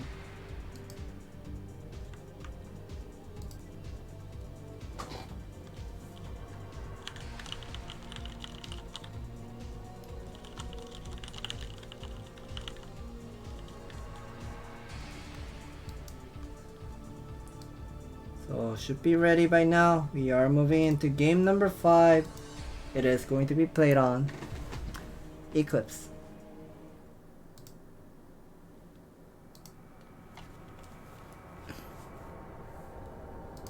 Alrighty. Spawning location. In the top right, the teal Protoss, this is Snow. And the other side of the player, spawning location. In the bottom left at the orange Zerg, Ursaron, this is Hero. And some people may wonder why Hero's name is Ursaron. Because he kind of looks like a bear. And people call him Bear. And we have a animal, that's a neutral animal, it is called Ursaron. Like a polar bear? So that's why he's using the name Ursaron in this StarCraft nickname.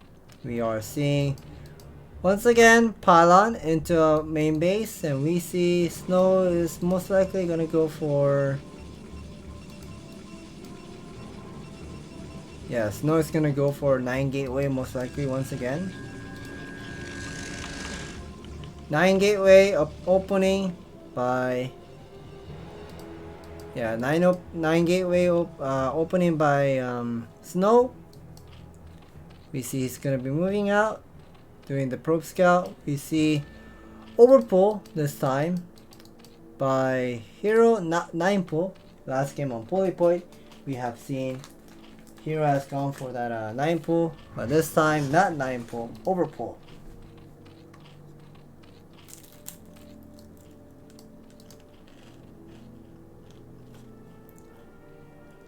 Meeting up that drone, but he's gonna be chasing. If he chases that drone all the way up to 9 o'clock side, Hero should be sending another drone. He should be sending another drone to the natural and start building the hatchery.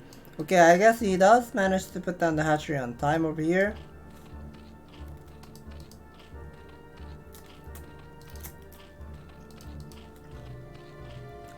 We see Snow is going to be making Zealot out on the way. And this time, Hero is going to make only 2 Zergling and 2 drone. No extractor yet.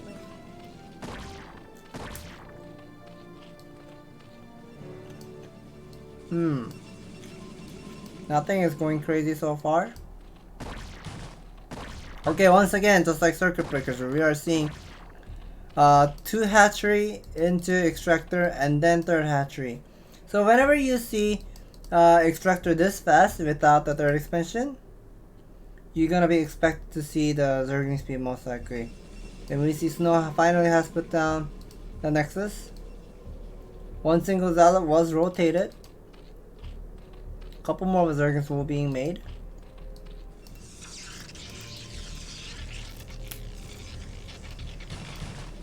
One single Zergling just came in, picking up 1 probe before it dies.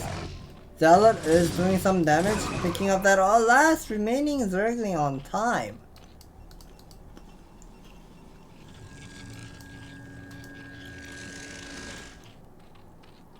We got to see Hero pulling out all those drones from the extractor. And now getting the metabolic boost. We got to see a simulator going up. and forge. So far everything is standard. Another probe scout. Zealot is moving out. And at the same time Hero, since Hero decided to go for the Zergling bust over here, that's why he's trying to be aware of those any kinds of Zealot rotation. But I guess Snow also needs to be aware of not losing this probe as much as he can. And if he rotates this many of a Zealot, the natural might be vulnerable. We get to see Cybernetic score is going up. Still no cannon whatsoever. Ooh, 2 Zealots will get surrounded. Metabolic boost is not done yet though. So this is a good sign for Snow. He should be realizing this has to be the Zergling speed. The metabolic boost is already done. The natural. The top side is vulnerable. The top side was completely open. So Snow was not aware of it. And now moving that on bottom Zealot side. And now cannon gets cancelled. Those Zealots are trying to do some job. Nice probe drill. Blocking the path really well. But I think this might be the GG. I think this is GG because there are just way too many Zerglings just now coming.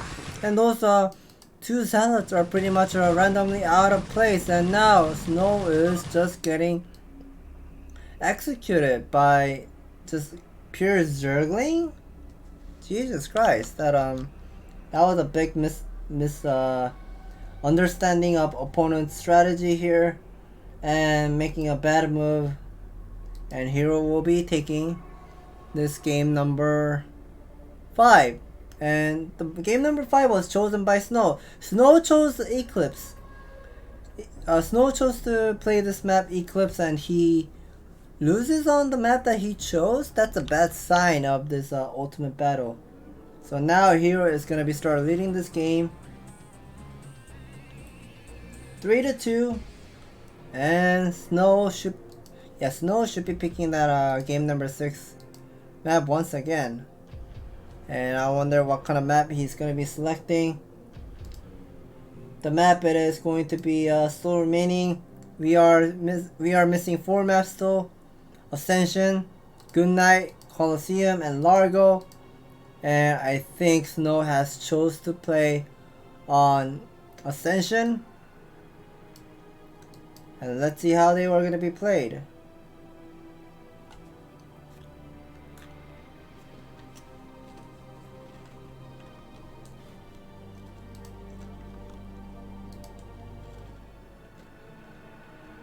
So we're moving into game number 6, Ascension, Hero versus Snow.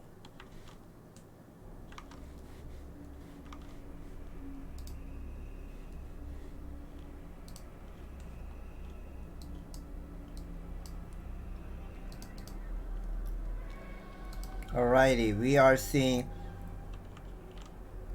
the bottom left spawning location, the red Zerg, this is Hero.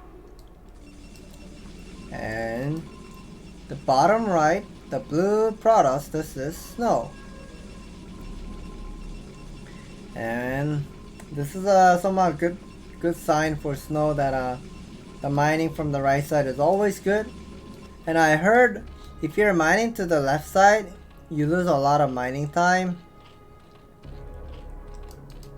And I think Hero is trying to find some good spot to mine all this mineral.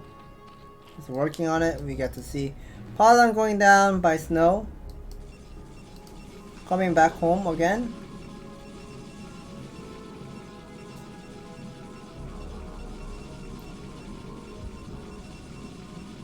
Nine gateway once again by Snow. So 9 gateway into scout. We see Hero is just pretty much queuing up all this drone. So far nothing is going crazy. No spawning pool, so this is going to be a 12 hatchery.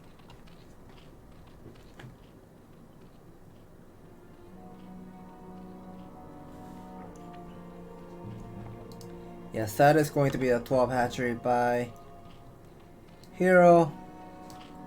And Snow is going to be realizing, hey, you don't have any spawning poles, so this has to be 12 hatchery. And first zealot is on the way for Snow. And with that first zealot, he should be going to Hero's main base and try to do some harassment at the mineral line as much as he can. We see this probe is trying to do some harassment.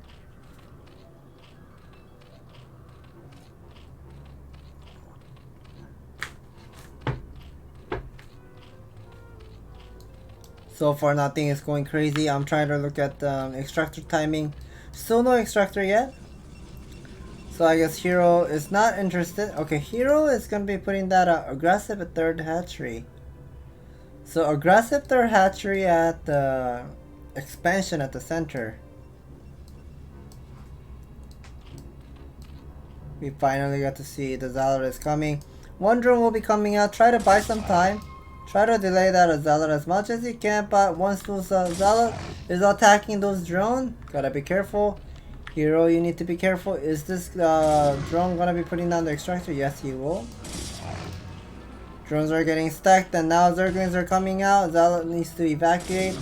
Fighting this, oh, miss micro. Taking some of the damage. Probe will run away and try to do some of the job here. Nexus is going up. Assimilator is already complete. Extractor is not done, so this time he should be able to understand. And this has to be okay. I guess he will just put down the forge. And he should be figuring out how late the forge is. Okay, so first Zealot is doing such a great job, picking up one drone before it dies. Forge at the main and Cybernetics Core at the natural. Another probe scout.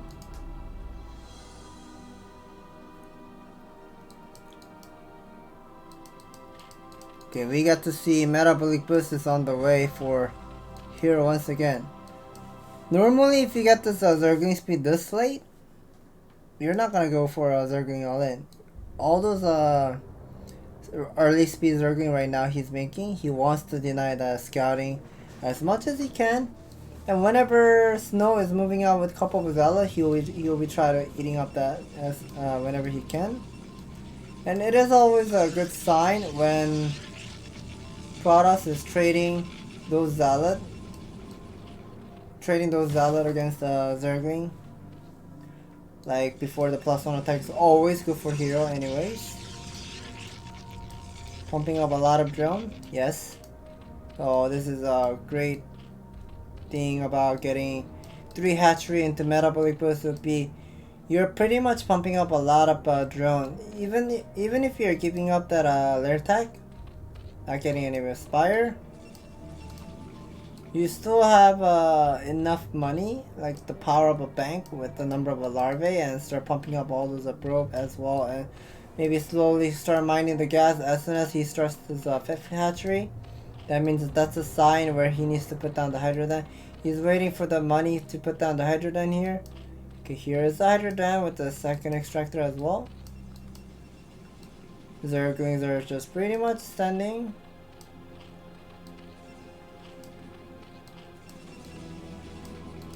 Setup Adun is done. Zealot speed on the way. Courser is finally out. Pylon being made. We see a couple more of a cannon is going up. I think Hero is suspecting something. You're not showing me anything. You're not moving around your Zealot, so I'm gonna be expected to see some maybe Hydroless boss or what kind. So now he's gonna be spotting and see how much of a drone and hatchery Hero has. Hero is gonna be losing one overlord, supply becomes red supply. Gotta be queuing up more of an overlord here or anywhere. Lair tech on the way, finally. Yeah, so that's a good read over here. Snow will be cancelling that 2nd cannon because he knows this is not a Hydroless bust. This is pretty much standard 5 hatch into a Hydrodan, into lair tech, slowly adding that lair tech. Couple of Zealot will be moving out. Zergling needs to be careful. Because we know speed is done. Yeah, speed is done for snow, and +1 is also done for snow. So zealots are attacking this expansion. No sunken for a hero. Losing one drone. The number of hydras is that dangerously high. It's so high that snow needs to be running away. One cannon will be added. Templar Archive will be making the Psystorm on the way. +1 armor. I was excited to see some double forge once again, but no, this time Snow is going to be playing with only a single forge. 1-1 upgrade on the way.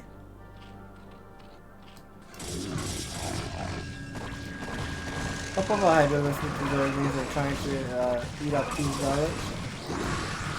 Not sure whether this is a good trade, but okay, so here's the Dark Templar will be coming out. And Corsair was trying to get that Overlord, but I'm not sure whether this is a good move, but okay, Corsair is dangerously low HP. Dark Templar couldn't also go out either. Okay, nice to store on top of the Hydralisk.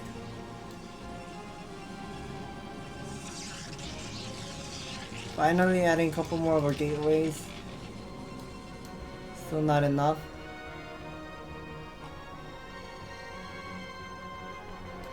More zealots are moving out.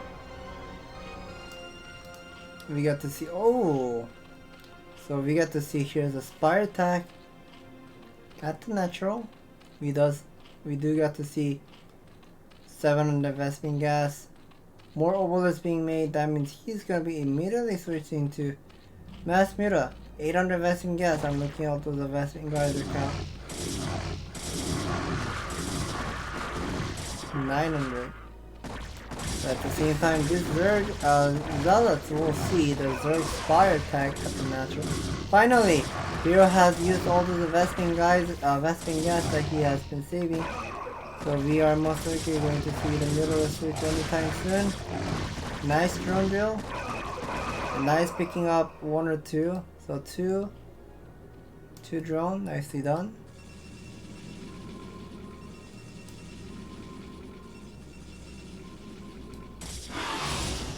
Nicolas are out, and now Zealot needs to run away because Zealots are pretty strong against Hydralisk, that's for sure, even though with that upgrade, but Muralist, the normal damage type is normal, so they do quite a lot of damage. Gotta be careful here.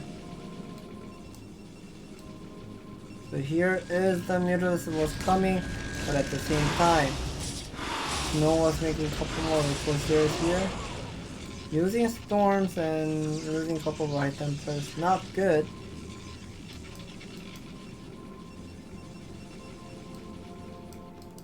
Temira.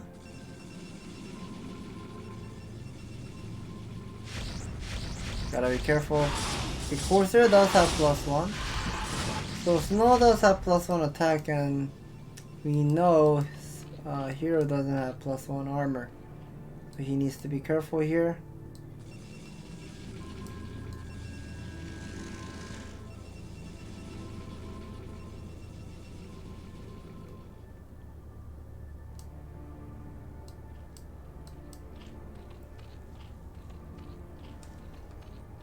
A single Zealot running away.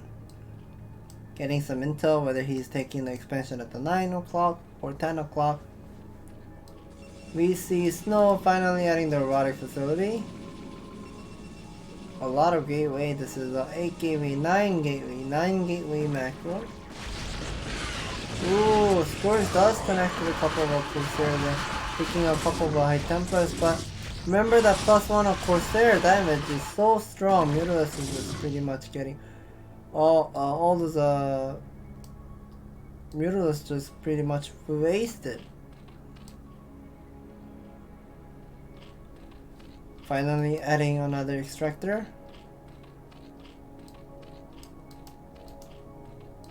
Whoa, I'm looking at the map. So this third expansion, the Vespene gas is only 2500.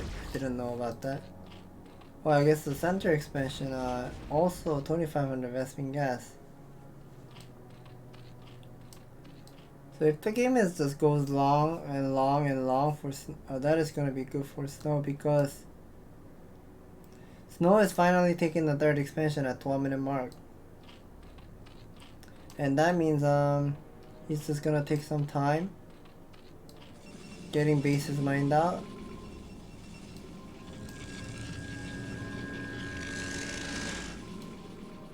Lurkers with Hydralisk. +2 should be on the way. Yes, it is. +1 armor. No 3rd evolution chamber. But we see hype tech switch by hero. Ooh, Lurkers are pretty much sitting in the middle. So this is a dangerous spot. Hero has the better positioning over here, but you cannot ignore the storms. Storms are pretty strong.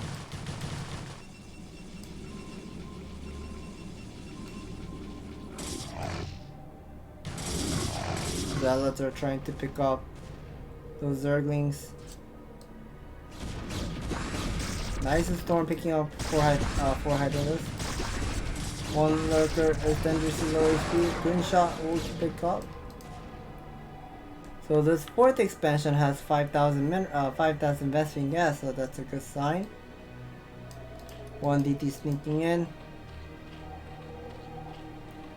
Hero does react. We'll be picking up that better Carcon ASAP. Cool, so this is something where you can see in PvZ, where Snow is taking the high ground over here. He has the high ground advantage, and also take down the oh my god, so that +2 attack did not complete for Hero, so that's a bad sign. Hero was about to get that +2 attack, but he does not get that +2 attack. We get to see another timber going up. Couple of riders will be denying that 4th expansion as much as he can, but doesn't really matter because Snow should be figuring out that he still has a lot of saved up bank. Plus, the main base started with the 10 mineral fields, and Natural also has 8 mineral fields, so he does have all the power of a macro. But here's a sandwich going on right side of a Hero's army. He didn't react, and all those army getting destroyed. And look at how Snow has been trading the army efficiently using Storm's top of the Hero's unit. That is a lot of Lurkers.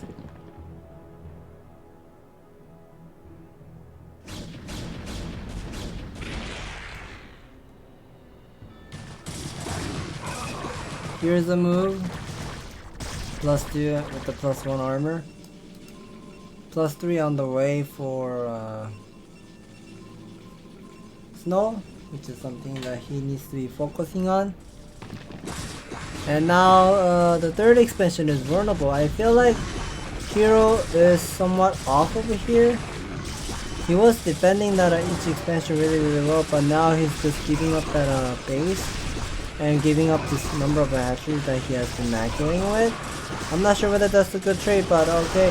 That is definitely a lot of Lurkers though he just brought, and all those good Archons who's now dead.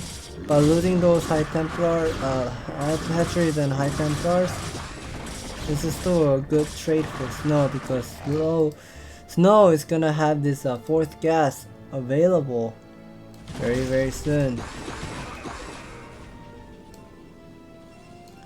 More about High Templars coming out, Zealot as well, Archon.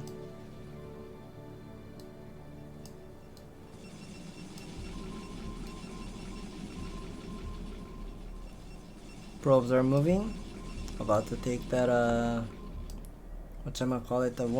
4th expansion.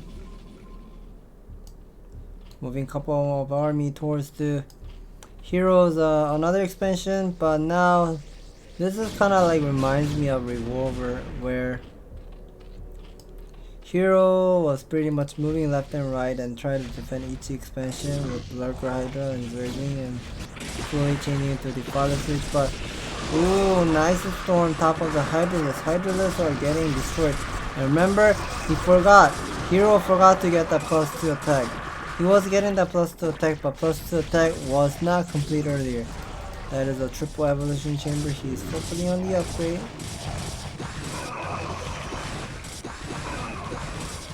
Picking up his army really low. One storm should be available very soon. Remaining 2 Archons are still doing great damage. One storm is available. Still not gonna be using it. I feel like it should be a good idea. Yes, he will be using the storm.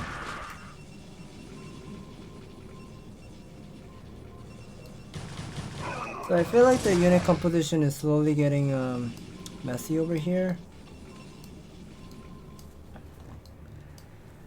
Hero has 4 base saturation. That's good, but his supply count has been turning into red so often that this is a bad sign.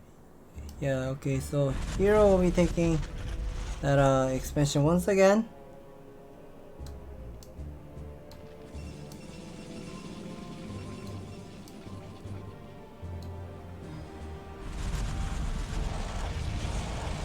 Archons. Scourges as well. Double Forge upgrade going on. The +3 should be done by now.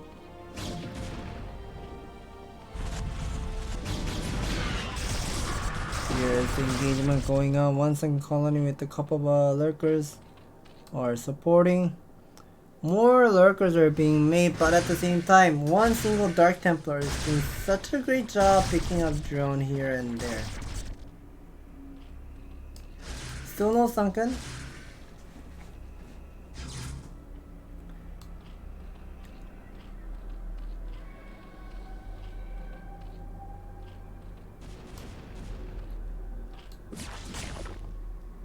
Feel like Snow is a little hesitating over here.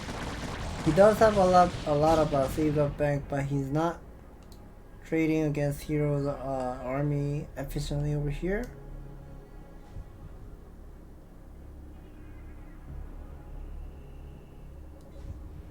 So far nothing is going crazy. Okay, we just missed that shuttle was moving towards the 5 o'clock side, so there were 2 High Templars was unloaded and going for the drop and harassing. And now we get to see. Ooh, I was not looking at the map so often. Okay, so that's my bad. So there were 2 drop at the same time. So one drop at the main. Ooh, what is this? Quadruple evolution chamber. So this is a bad sign. Snow is making a comeback here, and Hero is just moving army here and there and not splitting up the army efficiently. And look at the number of a goon count. The number of goon count is really high, and he does have a couple of storm available, and Hero is just going to be tapping out because he can't really defend this 3rd expansion and then the 4th expansion. The main base, he just got demolished earlier. So yeah, I guess I thought Snow was having difficulty with making a decision making over there, but that one drop, I was not looking. Just pretty much kill everything, and Snow is gonna be winning this game number. What number is this? Game number 6, I think? Yeah, so game number 6, and now the score is tied up 3-3. So that was a very sick move. So we are gonna be moving into game number 7. And the remaining maps that right now we have. Let's see, all those maps. You gotta be played on all those ASL 12 maps plus and 2 other maps by those 2 players chosen. And we haven't got to see Largo, Goodnight, and Coliseum, I believe. So I guess since Hero has lost a game, Hero is gonna be choosing the game number 7. The game number 7 map. It is going to be Good Night. Hero chose the map. And we'll be moving into game number 7 over here. So game number 7, Hero versus Snow, it is going to be played on Good Night.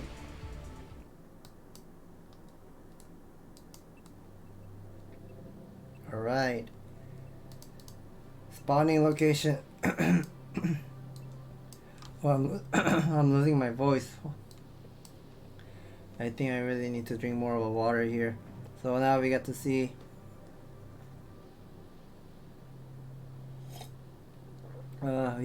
Snow is going to spawn at 11 o'clock, the blue Protoss.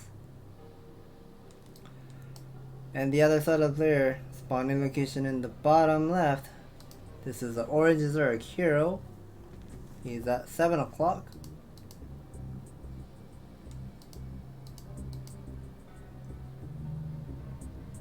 We see Hero is adding a lot of drone here. So for nothing is going crazy. Once again, Snow is going to be putting down the pylon at the net.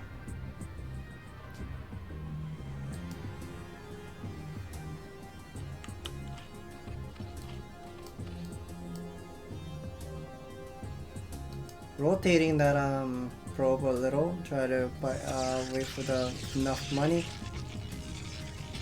sufficient money to put down the gateway. This is a 10 gateway this time, not a 9 gateway. Overpull opening by Hero.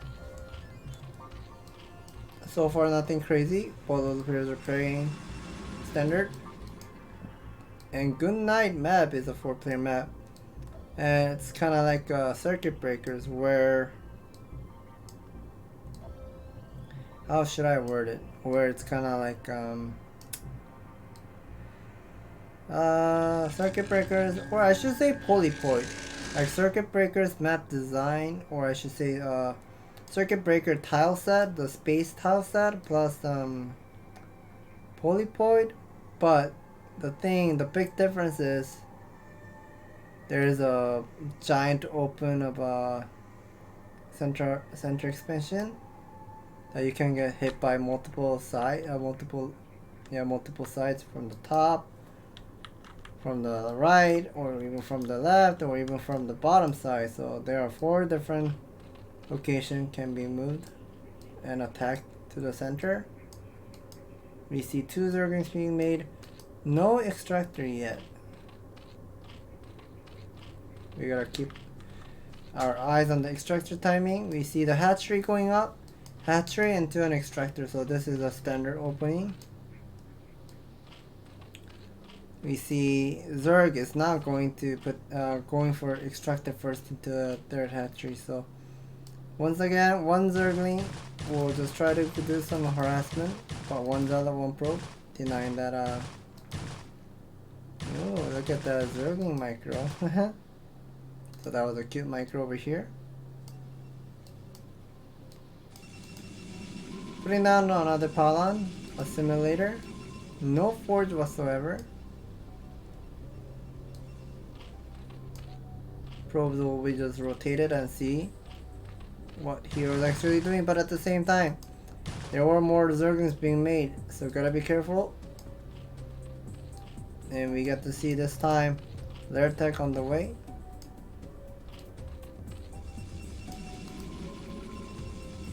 Interestingly, Snow is putting down the forge at the main base. Gonna be moving out 1 Zealot. Okay, never mind, he'll be coming back. Cybernetics core once again. So I guess the build order or the building placement somewhat changed. We're getting that gas first into a forge, and then core, and then get the +1 attack first. So Snow is getting that +1 attack really fast over here, and no cannon whatsoever yet. He is managing to save that probe scout as much as you can. Buy some time. Air tech on the way, metabolic boost is on the way. 2 zealots will be coming out. You gotta be careful because Snow does not have the cannon yet. We see a couple probes were transferred. I'm looking at carefully of Snow's build. +1 on the way with the Stargate follow-up, but no Adun yet. But he does not have enough Vespene gas. He did use that early 100 Vespene gas for the +1 attack. And finally adding the setup Adun. Zergling speed is done. Going for the harassment over here, but then at the same time, cannon will be finished at the same time. Zergling is denied. Spire tech on the way, adding a couple more hatcheries. Something that we have to be aware of. Oh yeah, I think it is somewhat harder. It's somewhat harder for Hero to go for Mass Muta because he does not have the 3rd extractor available, but he does have enough money, and he's gonna be pulling that extractor really fast over here. So we may assume he's gonna go for a couple of middleless. We don't see Hydra then yet. Of course, you're finally arrived. Checking that how many drones, how many building or whatever you have. And he gets to see everything pretty much. The number of drones is really large, and he knows there's a second gas but no hydrogen. So he should be realizing this has to be the middleless build most likely. Let me see if he's getting the +1 armor, but never mind. Hero is not gonna get the +1 armor. I guess he will be just making 5 to 7 Muta into Hydroless switch instead of going for 11 Muta this game.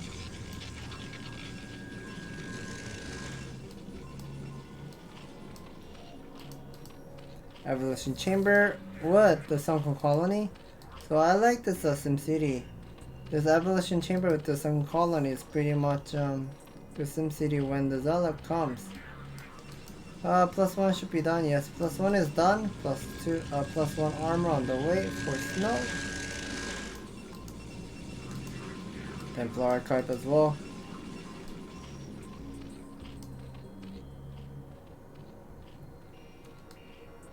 Mutants were out on the map. So whenever Protoss sees there are a couple of mutants are out on the map, you gotta have more than 6. Normally you stop making Corsair after 6 because you wanna do some of you hear the battle going on. Nice Harassment.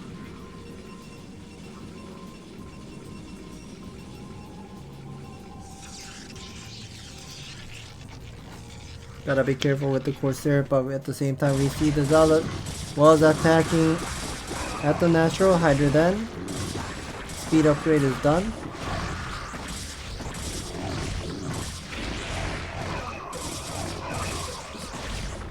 Nice attack so far, picking up drone one by one, even overlords as well. So this is a bad sign. Hero is just got to the supply block and the number of Corsairs. Okay, so here's the backstab going on. Hero is gonna be attacking that natural because there's no cannon whatsoever. And now Probe has been losing a lot of mining time. I feel like Hero is on an okay spot. He did lose maybe 1 or 2 drone, but he's not gonna be falling behind into this. The Nexus start burning down. Already 392 HP remaining. So this is something that Snow has not been mining that base for a long time and taking so much of a damage by only 5 middles. 5 middles just took up all the shield and did this amount of damage. That's crazy. We finally get to see Hero is adding more of a drone because he is a drone lover. He likes to have a lot of drone and pumping a lot of army as well at the same time.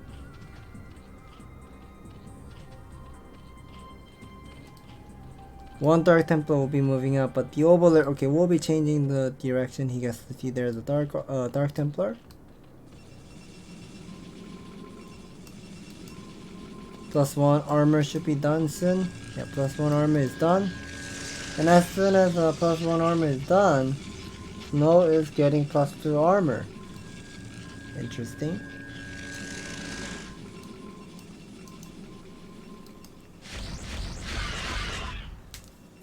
Corsairs will be not getting picked up by the Scourge.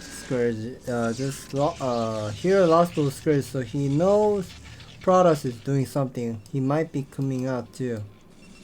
And I like how Snow has been reading the game really well here, that he's not over making the Corsair. He knows Hero didn't make much of a Mutalisk, but here's once again the 5 Mutalisk with almost full HP. We'll be going for the backstab at the main base. 5 Mutalisk will be taking down the cannon. Ooh, that 4 Mutalisk is just gonna be start doing a lot of damage here, picking up 1 pro 1 by 1. Corsairs is gonna be chasing the remaining Mutalisk, but I'm not sure about this. I see there are 4 High Templars at the mat.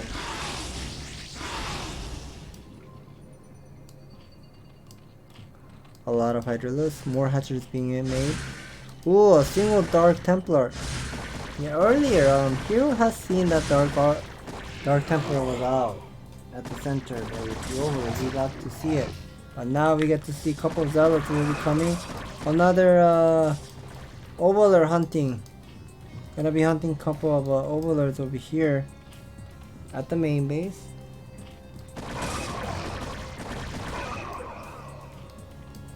Yeah, I think Hero is somewhat desperate of taking the gas expansion.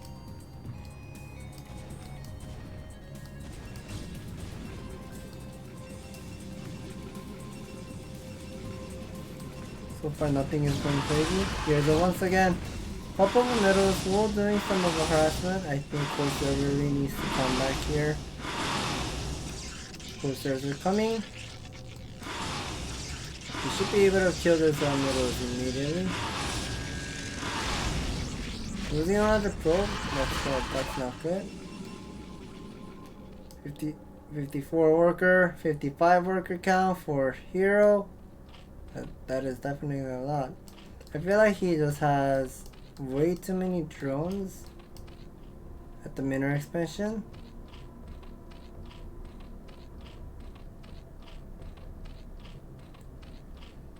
I guess these two players are going to be moving into the late game over here. We know Armor 2 is going to be kicking in soon for Snow. We don't see any of a high tech and no armor upgrade of Overlord or even Mutalisk. Corsair needs to be careful. He's collecting all those information as much as he can.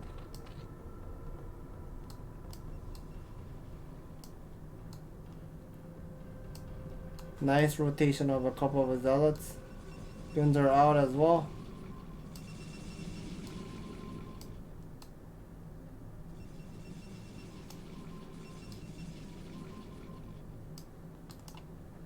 Hydralisk. But this is the strongest part of a Hero. Like he's really good at using Hydralisk. He knows how to execute with Hydralisk. He knows how to force opponent to do the multitask. So he's just gonna be moving around with the main army, and also sending a couple of Hydralisks at the bottom side of here at the 9 o'clock. So I guess this army will get trapped at the same time once again. Almost 2 groups of Hydralisks will go for the attack move here. You gotta be careful. This is a high ground with the +2 armor.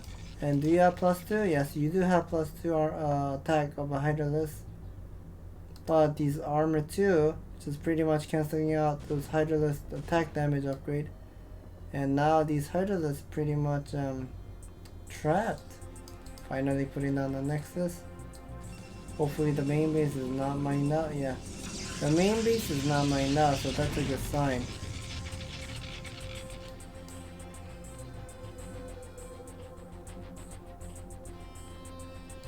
So far nothing is going crazy. I guess Snow is trying to find some sweet spot.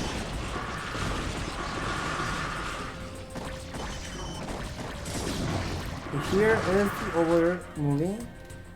I was not looking yet. So there was no Queen's Nest, so that's the only way it's going to be making sense. Hero is gonna go for the June drop here. That is definitely a lot of army as well. A couple of Overlords have empty army, empty slot. But the number of Hydralisks and a couple of Lurkers is pretty much killing. And this seems a little bit harder than Lemon.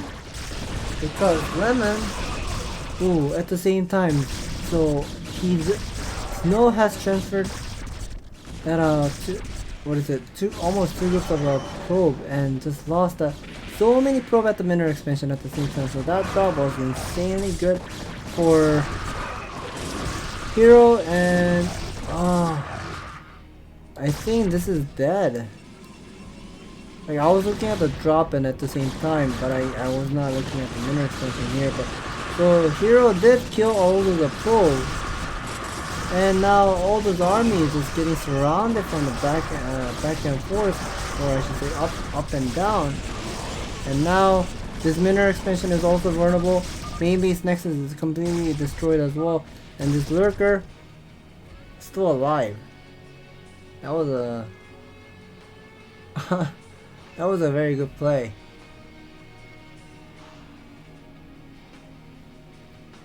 Wow, I'm pretty amazed like how well these two players have been keeping up all those stamina to play this really long game. And that was very interesting, where he has gone for the drop plus one Overlord that had two Lurkers. He just go for the drop at the mineral expansion and did so much of a damage. So that was a very good move. And the map was also chosen by Hero. So I guess Hero has been choosing all those nice map nicely and taking the game number 7. And I think let's see. What is the score now? I'm losing the track because I'm also checking the map as well. Let's see what are the two maps that are remaining. The last two remaining maps are Colosseum and Largo.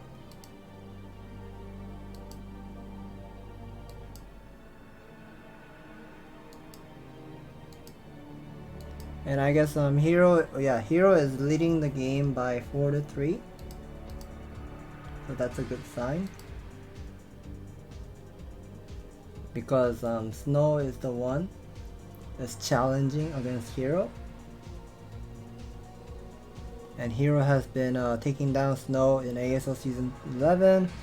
Also won on the Revenge Battle. And this is the Ultimate Battle.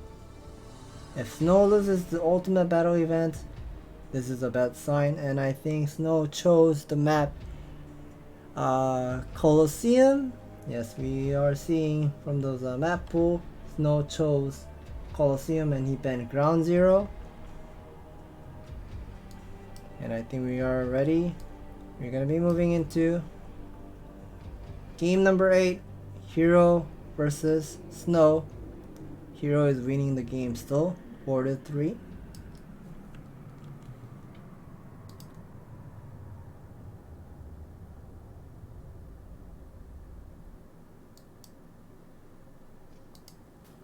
Alrighty, we haven't seen this very old map, the Colosseum, for a long time.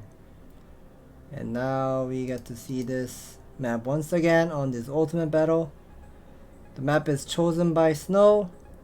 I wonder what kind of strategy he will be doing. Snow show me your skill, and you're the challenger. And you gotta prove to us that you are able to beat your opponent. I'm pretty sure he had been grinding his teeth so many hours and try to win at least one of the events. And we get to see the pylon is going up for Snow.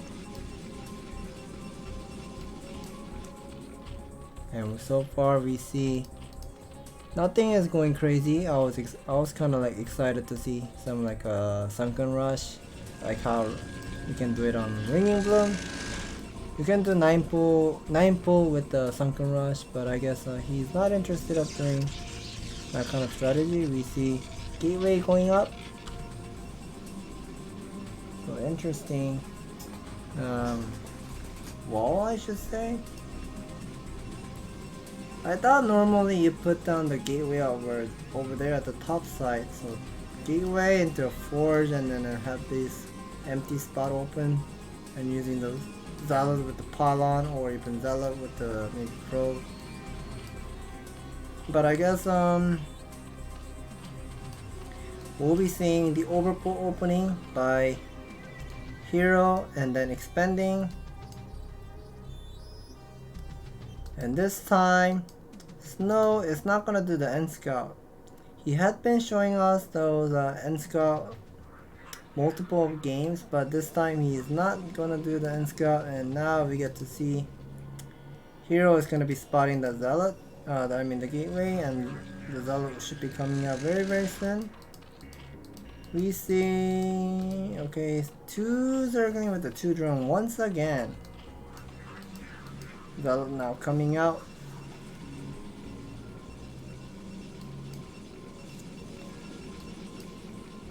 Snow is slowly sending that probe to the expansion.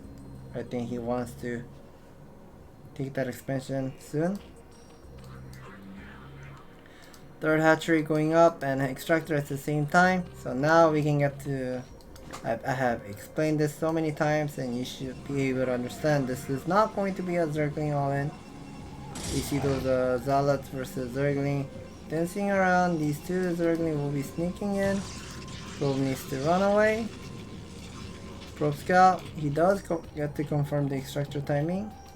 3 drone getting inside of the extractor, but these hero is busy microing the Zergling and now he's not putting the drone. Okay, he's finally putting the drone. Making a couple of Zergling now. Adding a couple more of drones as well here too.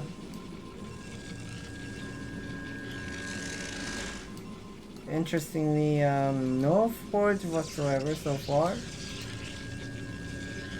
Forge at the main, not at the entrance. I guess the meta maybe has changed. Like since I'm a Terran player, I don't really get to see much of a PvZ. But I do track like how the strategy and how like the flow it goes. So the building placement somewhat changed in this PvZ meta, I suppose, and we see once again the probe scout will get confirmed. There's no lair type whatsoever, no drone mining at the extractor as well. So that means hero is definitely going for the metabolic boost. Here's the 7 score.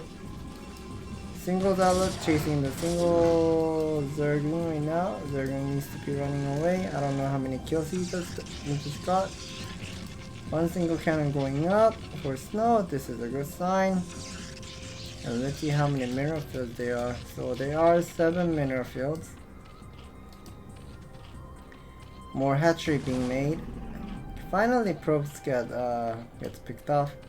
The metabolic boost is done. Stargate is going up.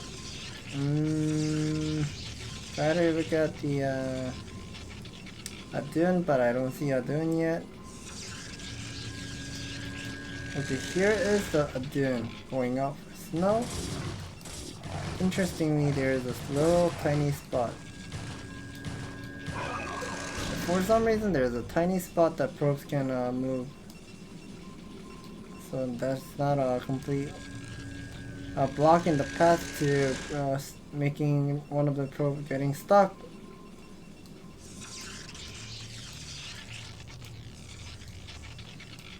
Finally, Snow is adding a couple more gateway.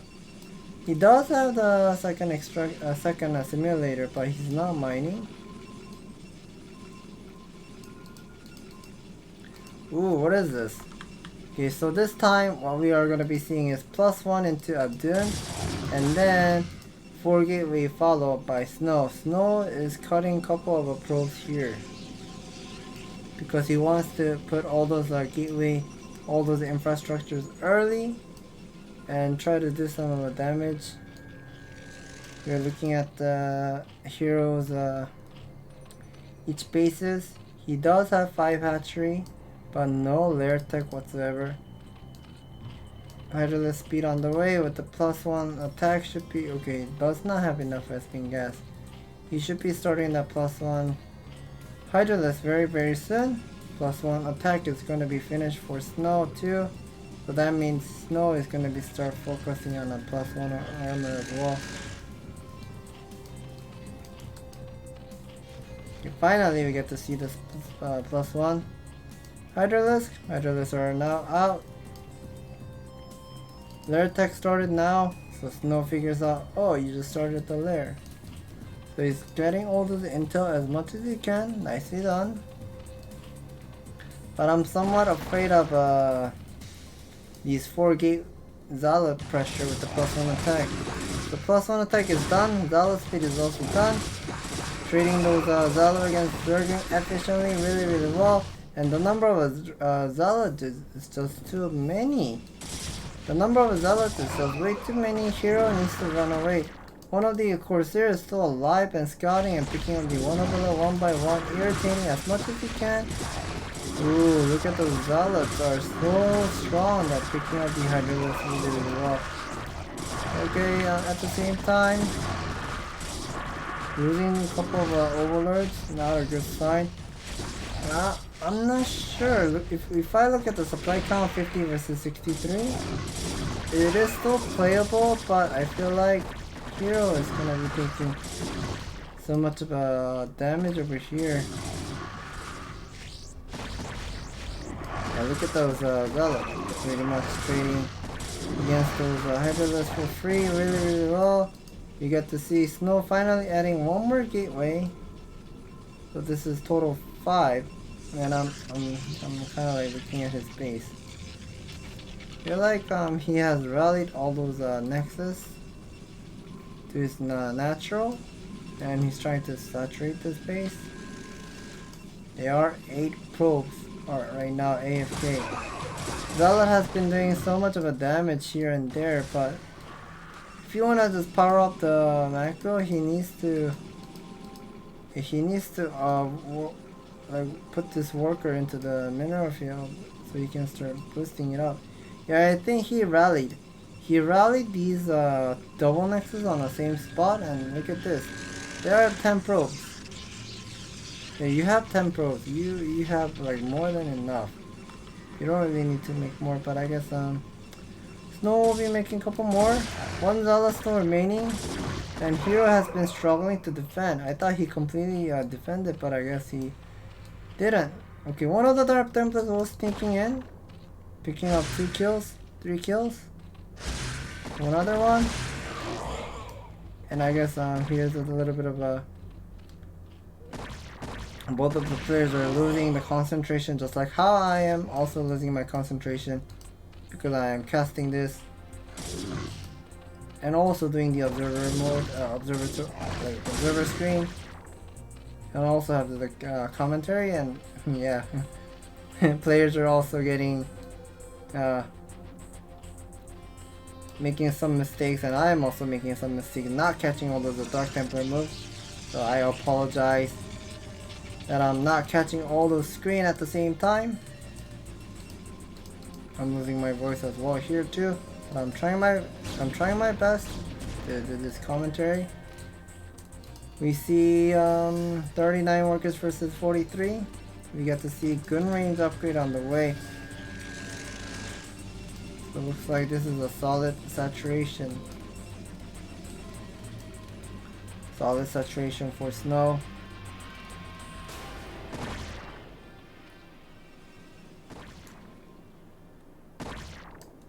These zealots are just moving left and right. Finally adding a pylon, but this pylon placement is not a greatest location.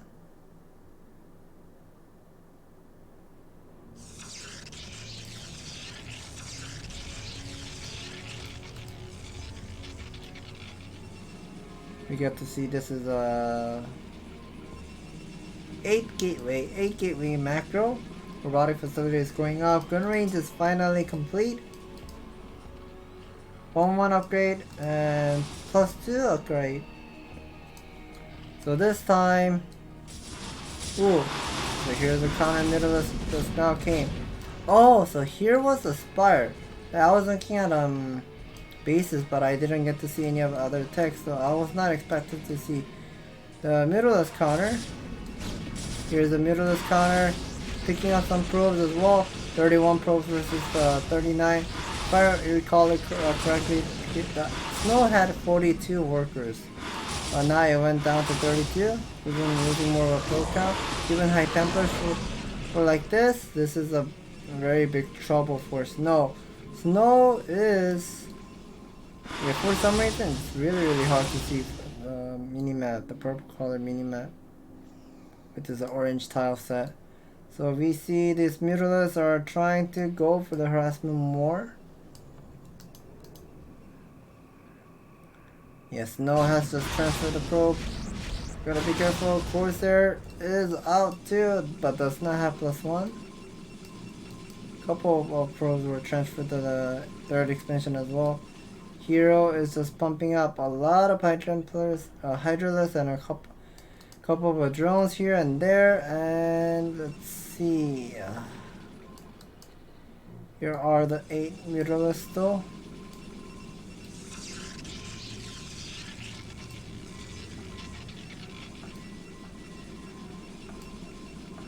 Yeah, I think Snow needs to be careful. He was not. Yeah, I guess like since I missed that Spire tech, he also missed that Spire tech. I know he has been harassing with the Zealot, and if he's harassing all those on multiple locations and seeing that building, he could have known. He could have known that Spire tech, but he didn't build a cannon. That means he did not click that creek building earlier to confirm whether this is a spire or a creek colony. And I also not expected there was a spire there, because he was not getting that third extractor.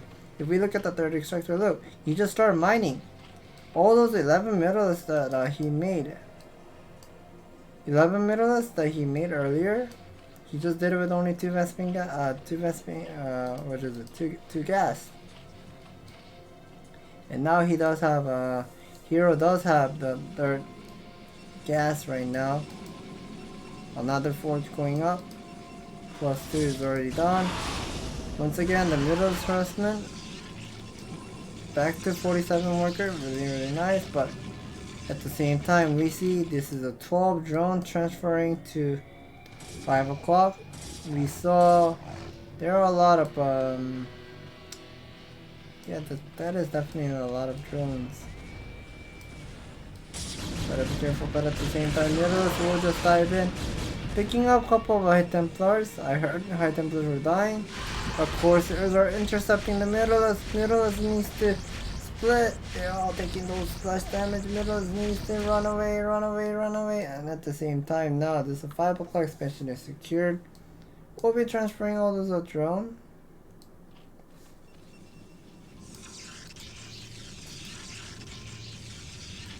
Looking solid.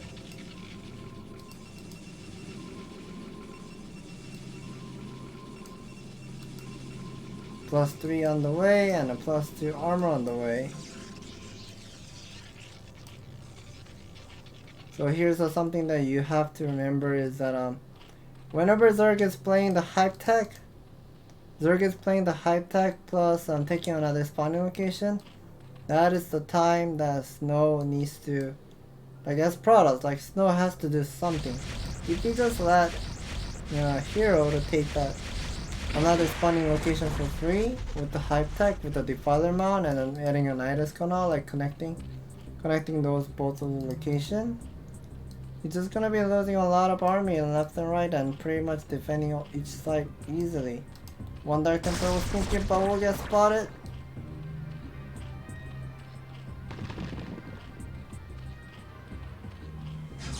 Okay, here's an Overlord coming from the top side, but does not have the Overlord speed. Dark Templar will get detected and get sniped. Hype tech is done. Overlord speed is on the way finally. Upgrade is 2-1 upgrade for the Lurker and 0 upgrade for the Zergling, so this is a not good sign. May have to get the 3rd Evolution Chamber, and he does have the 3rd Evolution Chamber, getting the plus 1 milli. And plus 2 armor is going to be finishing soon for Snow too.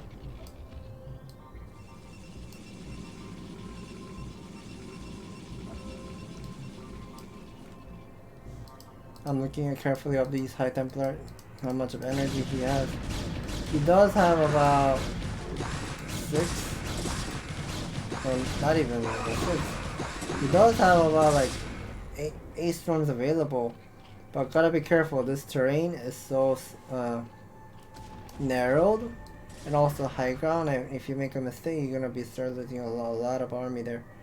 So I guess Snow is gonna be making a decision making. He probably figured, hey, I know you have a lot of army at the top side, so I know you should be, aren't you like runnable over here? But look at this, Lurker Egg, once again, Lurker Egg trick to buy some time when they're coming up. Oh, nice throw on top of the drone and the Lurker. So this is so hard right now that hero has to defend. But the terrain is just such a big trouble for both players.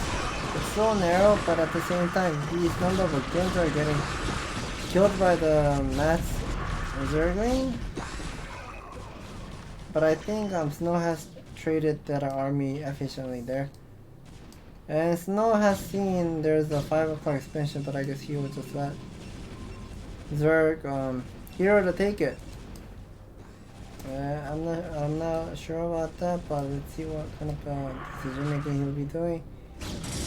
Good High Templar with I think High Templar got picked up. That's the only way it makes sense.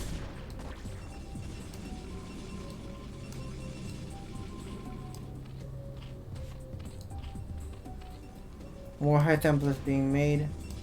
We know Snow started having this 4th gas. That's the time like Protoss pretty much can do everything. You can go for Mass High Templar or even Mass Archon, or even get to the robotic support bay and get to the speed shuttle. I would like to see the speed shuttle, but we don't see it. 2 middles will be diving in. Okay, will not get killed. I'm looking at carefully whether he's getting the greater spire, but he's not.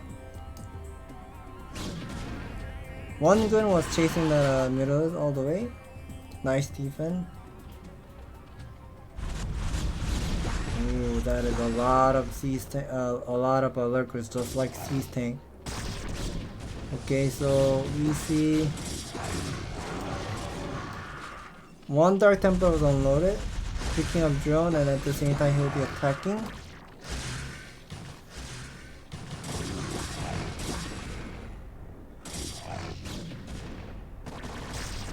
Yeah, that is definitely a lot of lurkers. You gotta also be careful with lurker high ground. There's a high ground lurker will try to abuse you as much as he can. We're looking at the upgrade. Protoss does have a very fantastic strong upgrade here. Now lurker backup over here. 3 lurkers, 4 lurkers over here total. Try to buy some time, but now zealots are coming up, eating all those Zergling. Storm should be available, but the High Templar is such a far rush distance. Ooh, that is definitely a lot of lurkers that Hero just brought. Looks like the army is just getting surrounded, but I'm not sure. The left side of the army is so also vulnerable for Hero. Hero does not have much of a saved up bank. He does have 300 minutes remaining, but if you start losing onto the drone count, and the Dark Templar has also done quite a lot of job here and there too. So I think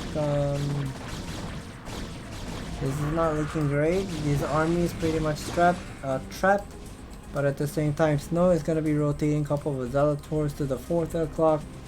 Try to deny that expansion as well, and even if he's having enough army, he might be gonna go for 5 o'clock main.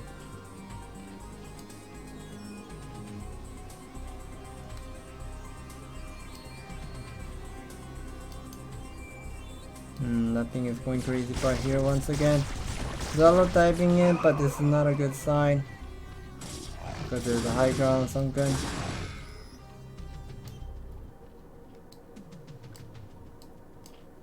Couple of Hydras will be rotated to the 1 o'clock side, so I guess he's gonna be harassing Snow's 5th expansion as much as he can. More guns are coming out, more High Templars being made. Let me check the upgrade. So the upgrade is 3, 2, 1 upgrade. That means the shield upgrade and armor 3 upgrade. Armor 3 upgrade for Snow, looking great, solid.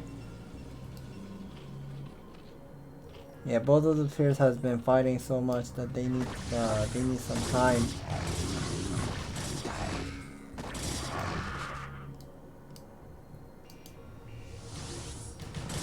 So another storm drop, top of the drone and the top of the Zergling at the same time.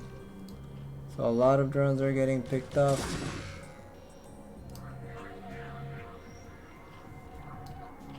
So here is the storm drop. Should be available. Yeah, he does have 2 storm available, but he's not gonna be throwing some storms. Okay, here's the 1 storm. We'll be picking up 3 drones.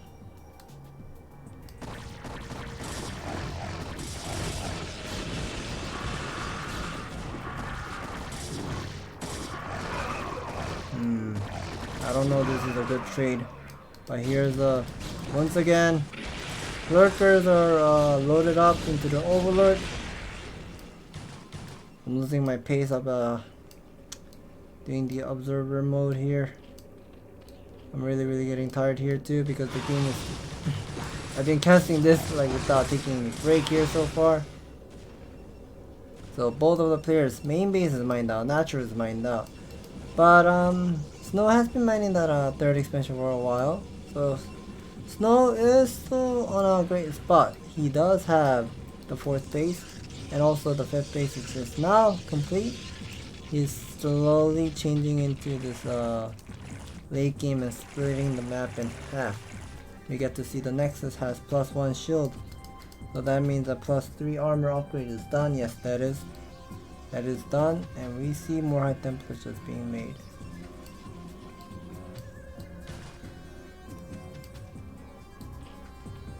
Yeah, it seems really hard to attack.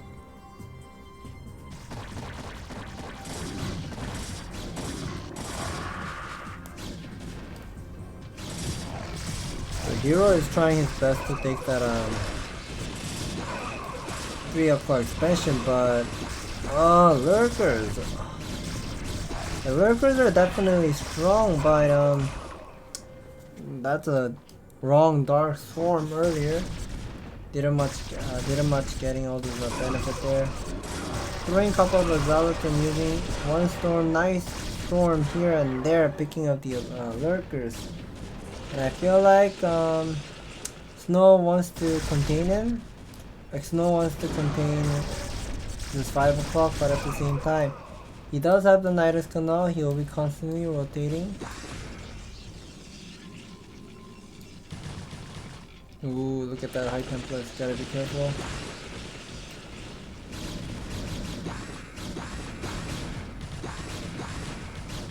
Now Zerglings are being wasted, but at the same time High Templars are AFK using 1 storm nicely. Did not merge. 1 storm, 1 more available. Merge! Oh, he couldn't merge. 4 High Templars was pretty much try to kill those Zerglings, but not getting much of a benefit.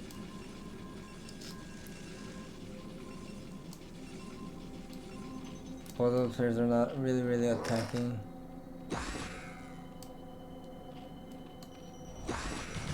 Here's the attack move going on by Snow. Snow does have insane upgrade. 332, and now he's getting that +3 shield upgrade. So that means Snow is on such a great spot. Whenever, okay, here's a support bay. We may expect to see a Reaver follow-up. Yes, there is a Reaver follow-up.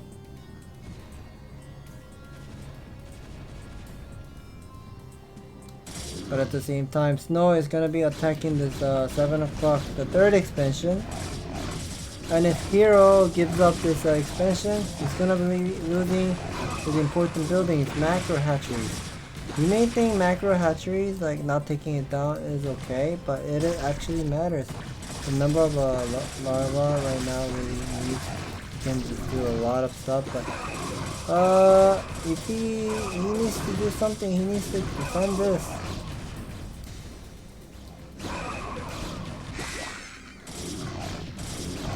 Picking up the hatchery here and there, nicely done.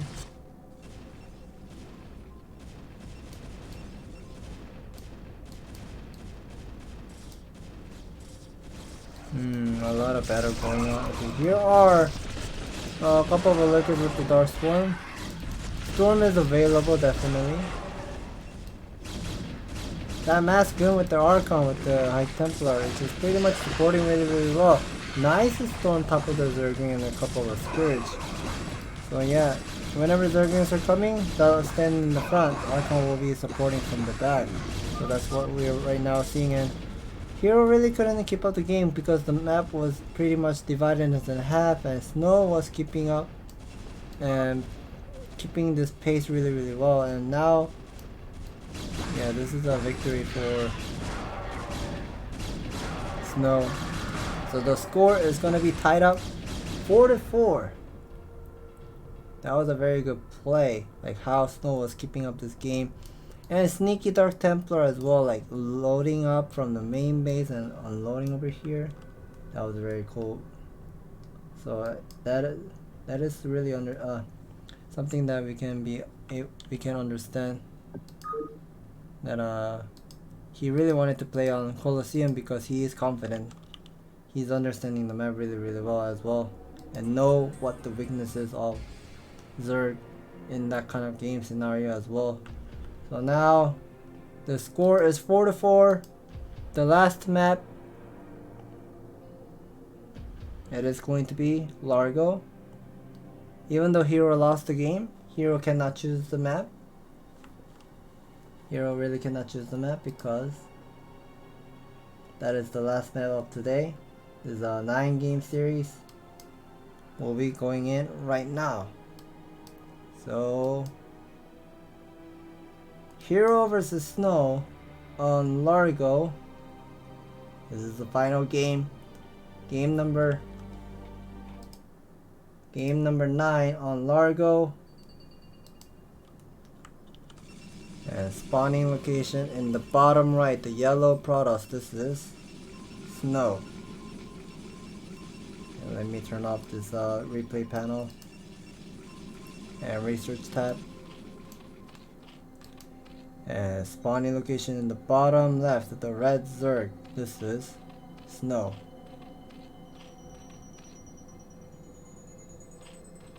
And so far nothing is going crazy. We have seen that ASL Season 11, the final match, Mini versus Larva, where Mini has gone for the last game on Fighting Spirit. He has gone for the Proxy 2-gate in the middle, and Larva has gone for the 9-pool here. But I guess Snow is not interested of going double 9-gate at the center. On Largo, some people may wonder what kind of map this is. I would say the Largo is kind of like a polypoid but wide open center map, I would say. Or yeah, so it's kind of like a wide open. And the rush distance is kinda standard. We see Snow has gone for the pylon scout, no forge whatsoever, no gateway. And we see Hero is going for 12 hatchery. This is a forge follow-up. And he's also gonna be scouting another with a double probe. Oh, I wonder whether this is going to be a cannon rush. Okay, he's gonna be pulling back his probe.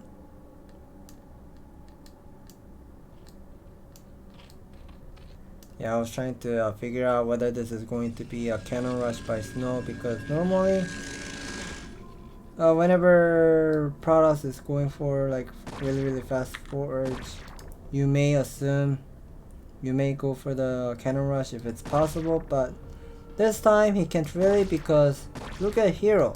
Hero pulled out the drone and he was chasing that probe and try to do some amount of damage as much as he can.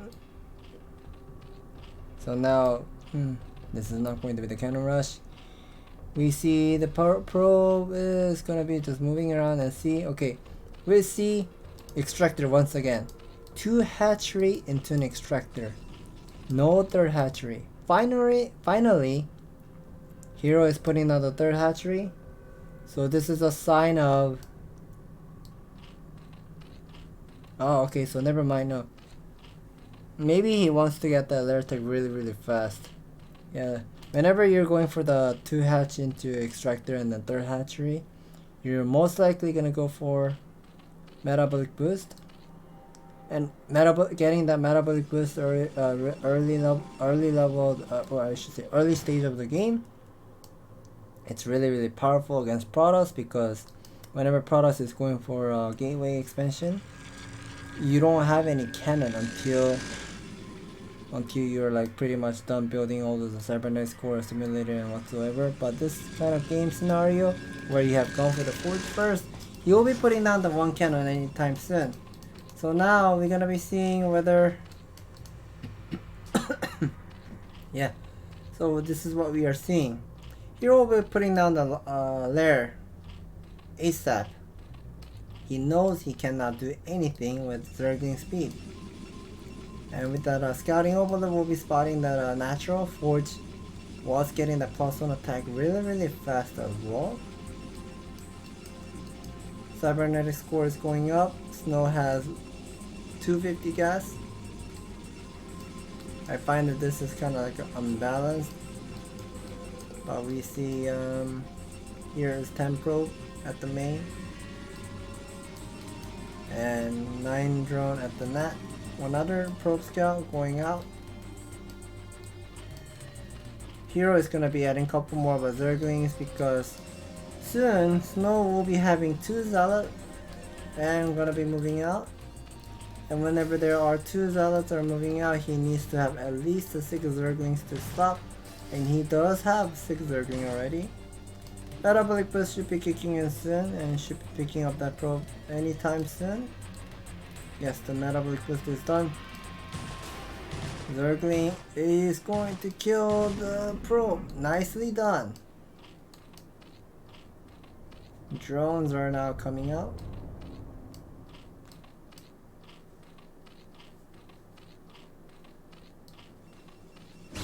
Six Zerglings will just pretty much watch everything. Here's a Corsair. I'm not seeing the Corsair get Corsair +1 attack. We see Spire. So now we gotta be looking at what kind of a strategy Hero will be doing. Is he gonna go for 5 hatch into Hydra Den, or is he just gonna go for 6 hatch immediately? Hero is gonna be going for a greedy move. He's gonna be putting down that 6 hatchery immediately, but at the same time I see that 3 Zealot was moving out from the minimap.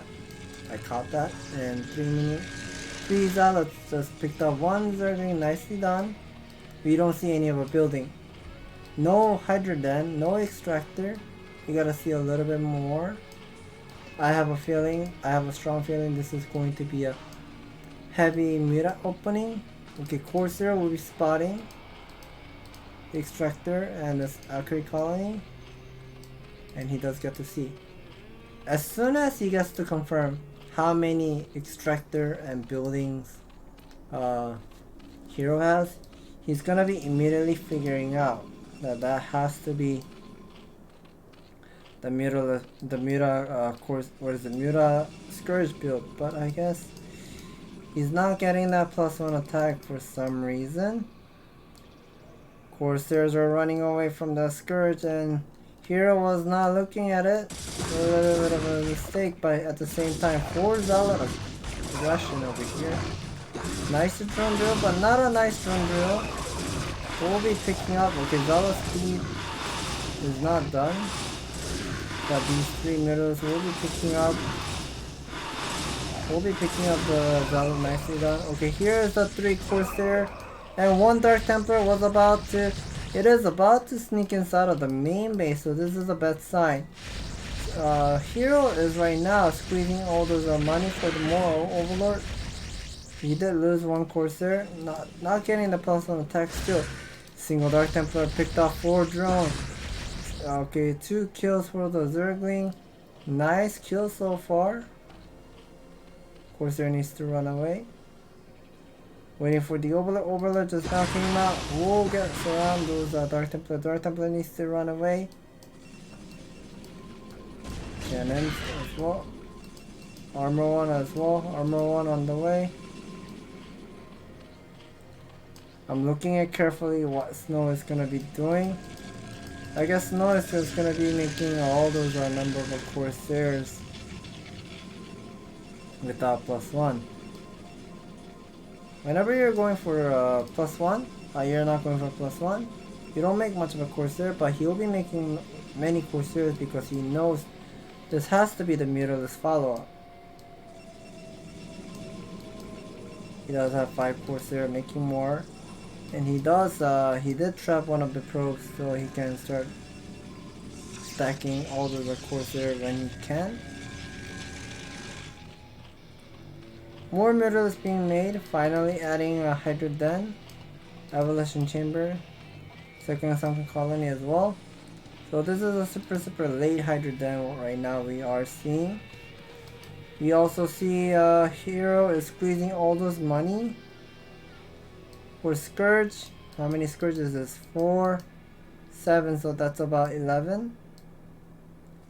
11 Scourge plus with the 7 Muta. Okay, he does make more.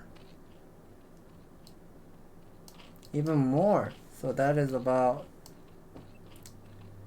I would say that's about like 2 groups of Scourge. Here's a Mutalist. Where's the Mutalist? Yeah, here's the Mutalist.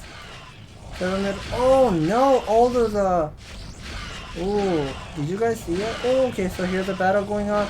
Archon, nice on top of the Scourge. Okay, so Scourge, he did lose a lot of us. Ooh, nice Corsair backshot micro. So people may wonder how he has done it. The Corsair backshot micro, it's a some kind of like a mechanic. You have to do this same way of a Vulture. What is it? Not the Vulture, the Valkyrie micro. Okay, Corsair needs to do the micros, but here are 8 Corsairs. But at the same time, here's the counter attack with the 7 middles. Had 1 cannon. But 7 middles will be able to take down 1 single cannon, nicely done. But here's the attack move at the 3rd expansion. Corsair will be coming up and eating up all of the Muta as much as he can. But the number of damage that Hero is taking by these Zealot, 1 upgrade of Zealot with the 1 Archon with the 2 High Temper, the Storm available at the 9 o'clock side. This is such a critical moment that he has lost so much of a worker. And even Sunken Colony with... he also lost the Evolution Chamber. That means that he needs to rebuild... Oh no, this is a bad sign. This is a completely bad sign. Because he lost all those Mutalists. He didn't do much of a damage. And now he's taking all of the damage with the Zealot once again, the second combo. But right now, Hero is right now busy making all those number of drones, and now he doesn't have the upgrade advantage. We're gonna be seeing plus the armor is gonna be kicking in soon in the next 1 minute or so. Oh, I think this is a big trouble for Hero because Hero lost that Eldritch Chamber, and when we look at the here Hydralisk upgrade, it's completely 0-0 upgrade. Oh no, the Corsair is chasing that Mutalisk really well. Hero is also trying his best to evacuate and try to split up his Mutalisk as much as he can to save that Muta, but it's not really working really well here. But Hero is trying his best to defend this expansion, making more of a skirmishes because he oh no, all those Muta gets picked off. There are 9 Corsairs. Picking off one of the hatcheries. I think this is a downside of where he failed of this Muta Scourge battle. Not Muta Scourge battle, Muta Corsair battle. Remember, he made 2 groups of a Scourge and he lost all of the Scourge for free. And ooh, Corsair is running away. We'll lose 1, 2, 5 remaining. Oh. He was trying to do some Corsair micro there, but I think he was trying to be too fancy, but at the same time, I feel like Hero has made way too many drones earlier when he needed to make a couple more of a Hydralisk, but now these Zealots are pretty much killing all those, assassinating all those drones. I don't know how, I feel like there's no future. I feel like Snow has done it. Snow has lost that 2 series, ASL Season 11 on round of 8 quarterfinal. He also wanted to do the revenge match. A couple months ago he lost, and now he's winning. Snow is winning this game number 9. If we remember the score correctly, the score was 4-4, tied up, and if Snow win this game number 9, the score is gonna be 5-4. Snow is gonna be winning the series most likely, and we see the Corsair here. I think Hero is trying to do his best to defend this push, making this number of Mutalisk because he doesn't have much of a Hydralisk remaining. Corsair with the Storm. Corsair Storm with the Goon combination is looking sick here. Look at that Storm pop up the Mutalisk and Scourge at the same time, and now seems like a GG move by Hero, and Snow has done it. So remember, if you guys have watched all those ASL and the Revenge Battle, Hero was absolutely a beast, and he got a 3rd place in ASL Season 11. And now Snow is making it's just proving to us that he has grown up and became a better player than before, winning this series ultimate battle, the day 1 Hero versus Snow of this 9-game series. Wow, I am shocked that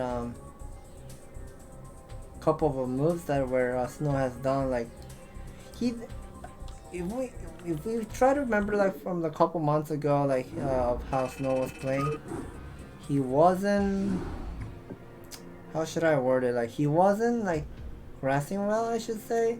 Like, he wasn't dropping much, but in this game 9-game series on Ultimate Battle, he has proven to us that he was improved on multiple ways of having better how should I say, better placement, the building placement and the upgrade timing and the mixture of a build order yeah, those kind of a mining game that Snow has been doing from game all those games. That was very fantastic, and now, wow, I feel like Snow is going to be playing much better in this ASL Season 12. If I remember correctly, ASL Season 12, Snow is in Group C. He's in a very tough spot, or I should say tough group. If you look at the Group C, if I remember correctly, I think Light is in Group C. Light is group in C, Stork is in group C, Snow is in group C, and I think Soki? I can't really recall, but the group C was a death group for sure. So Snow is showing. I feel like Snow is gonna be making something happen in this ASL season 12.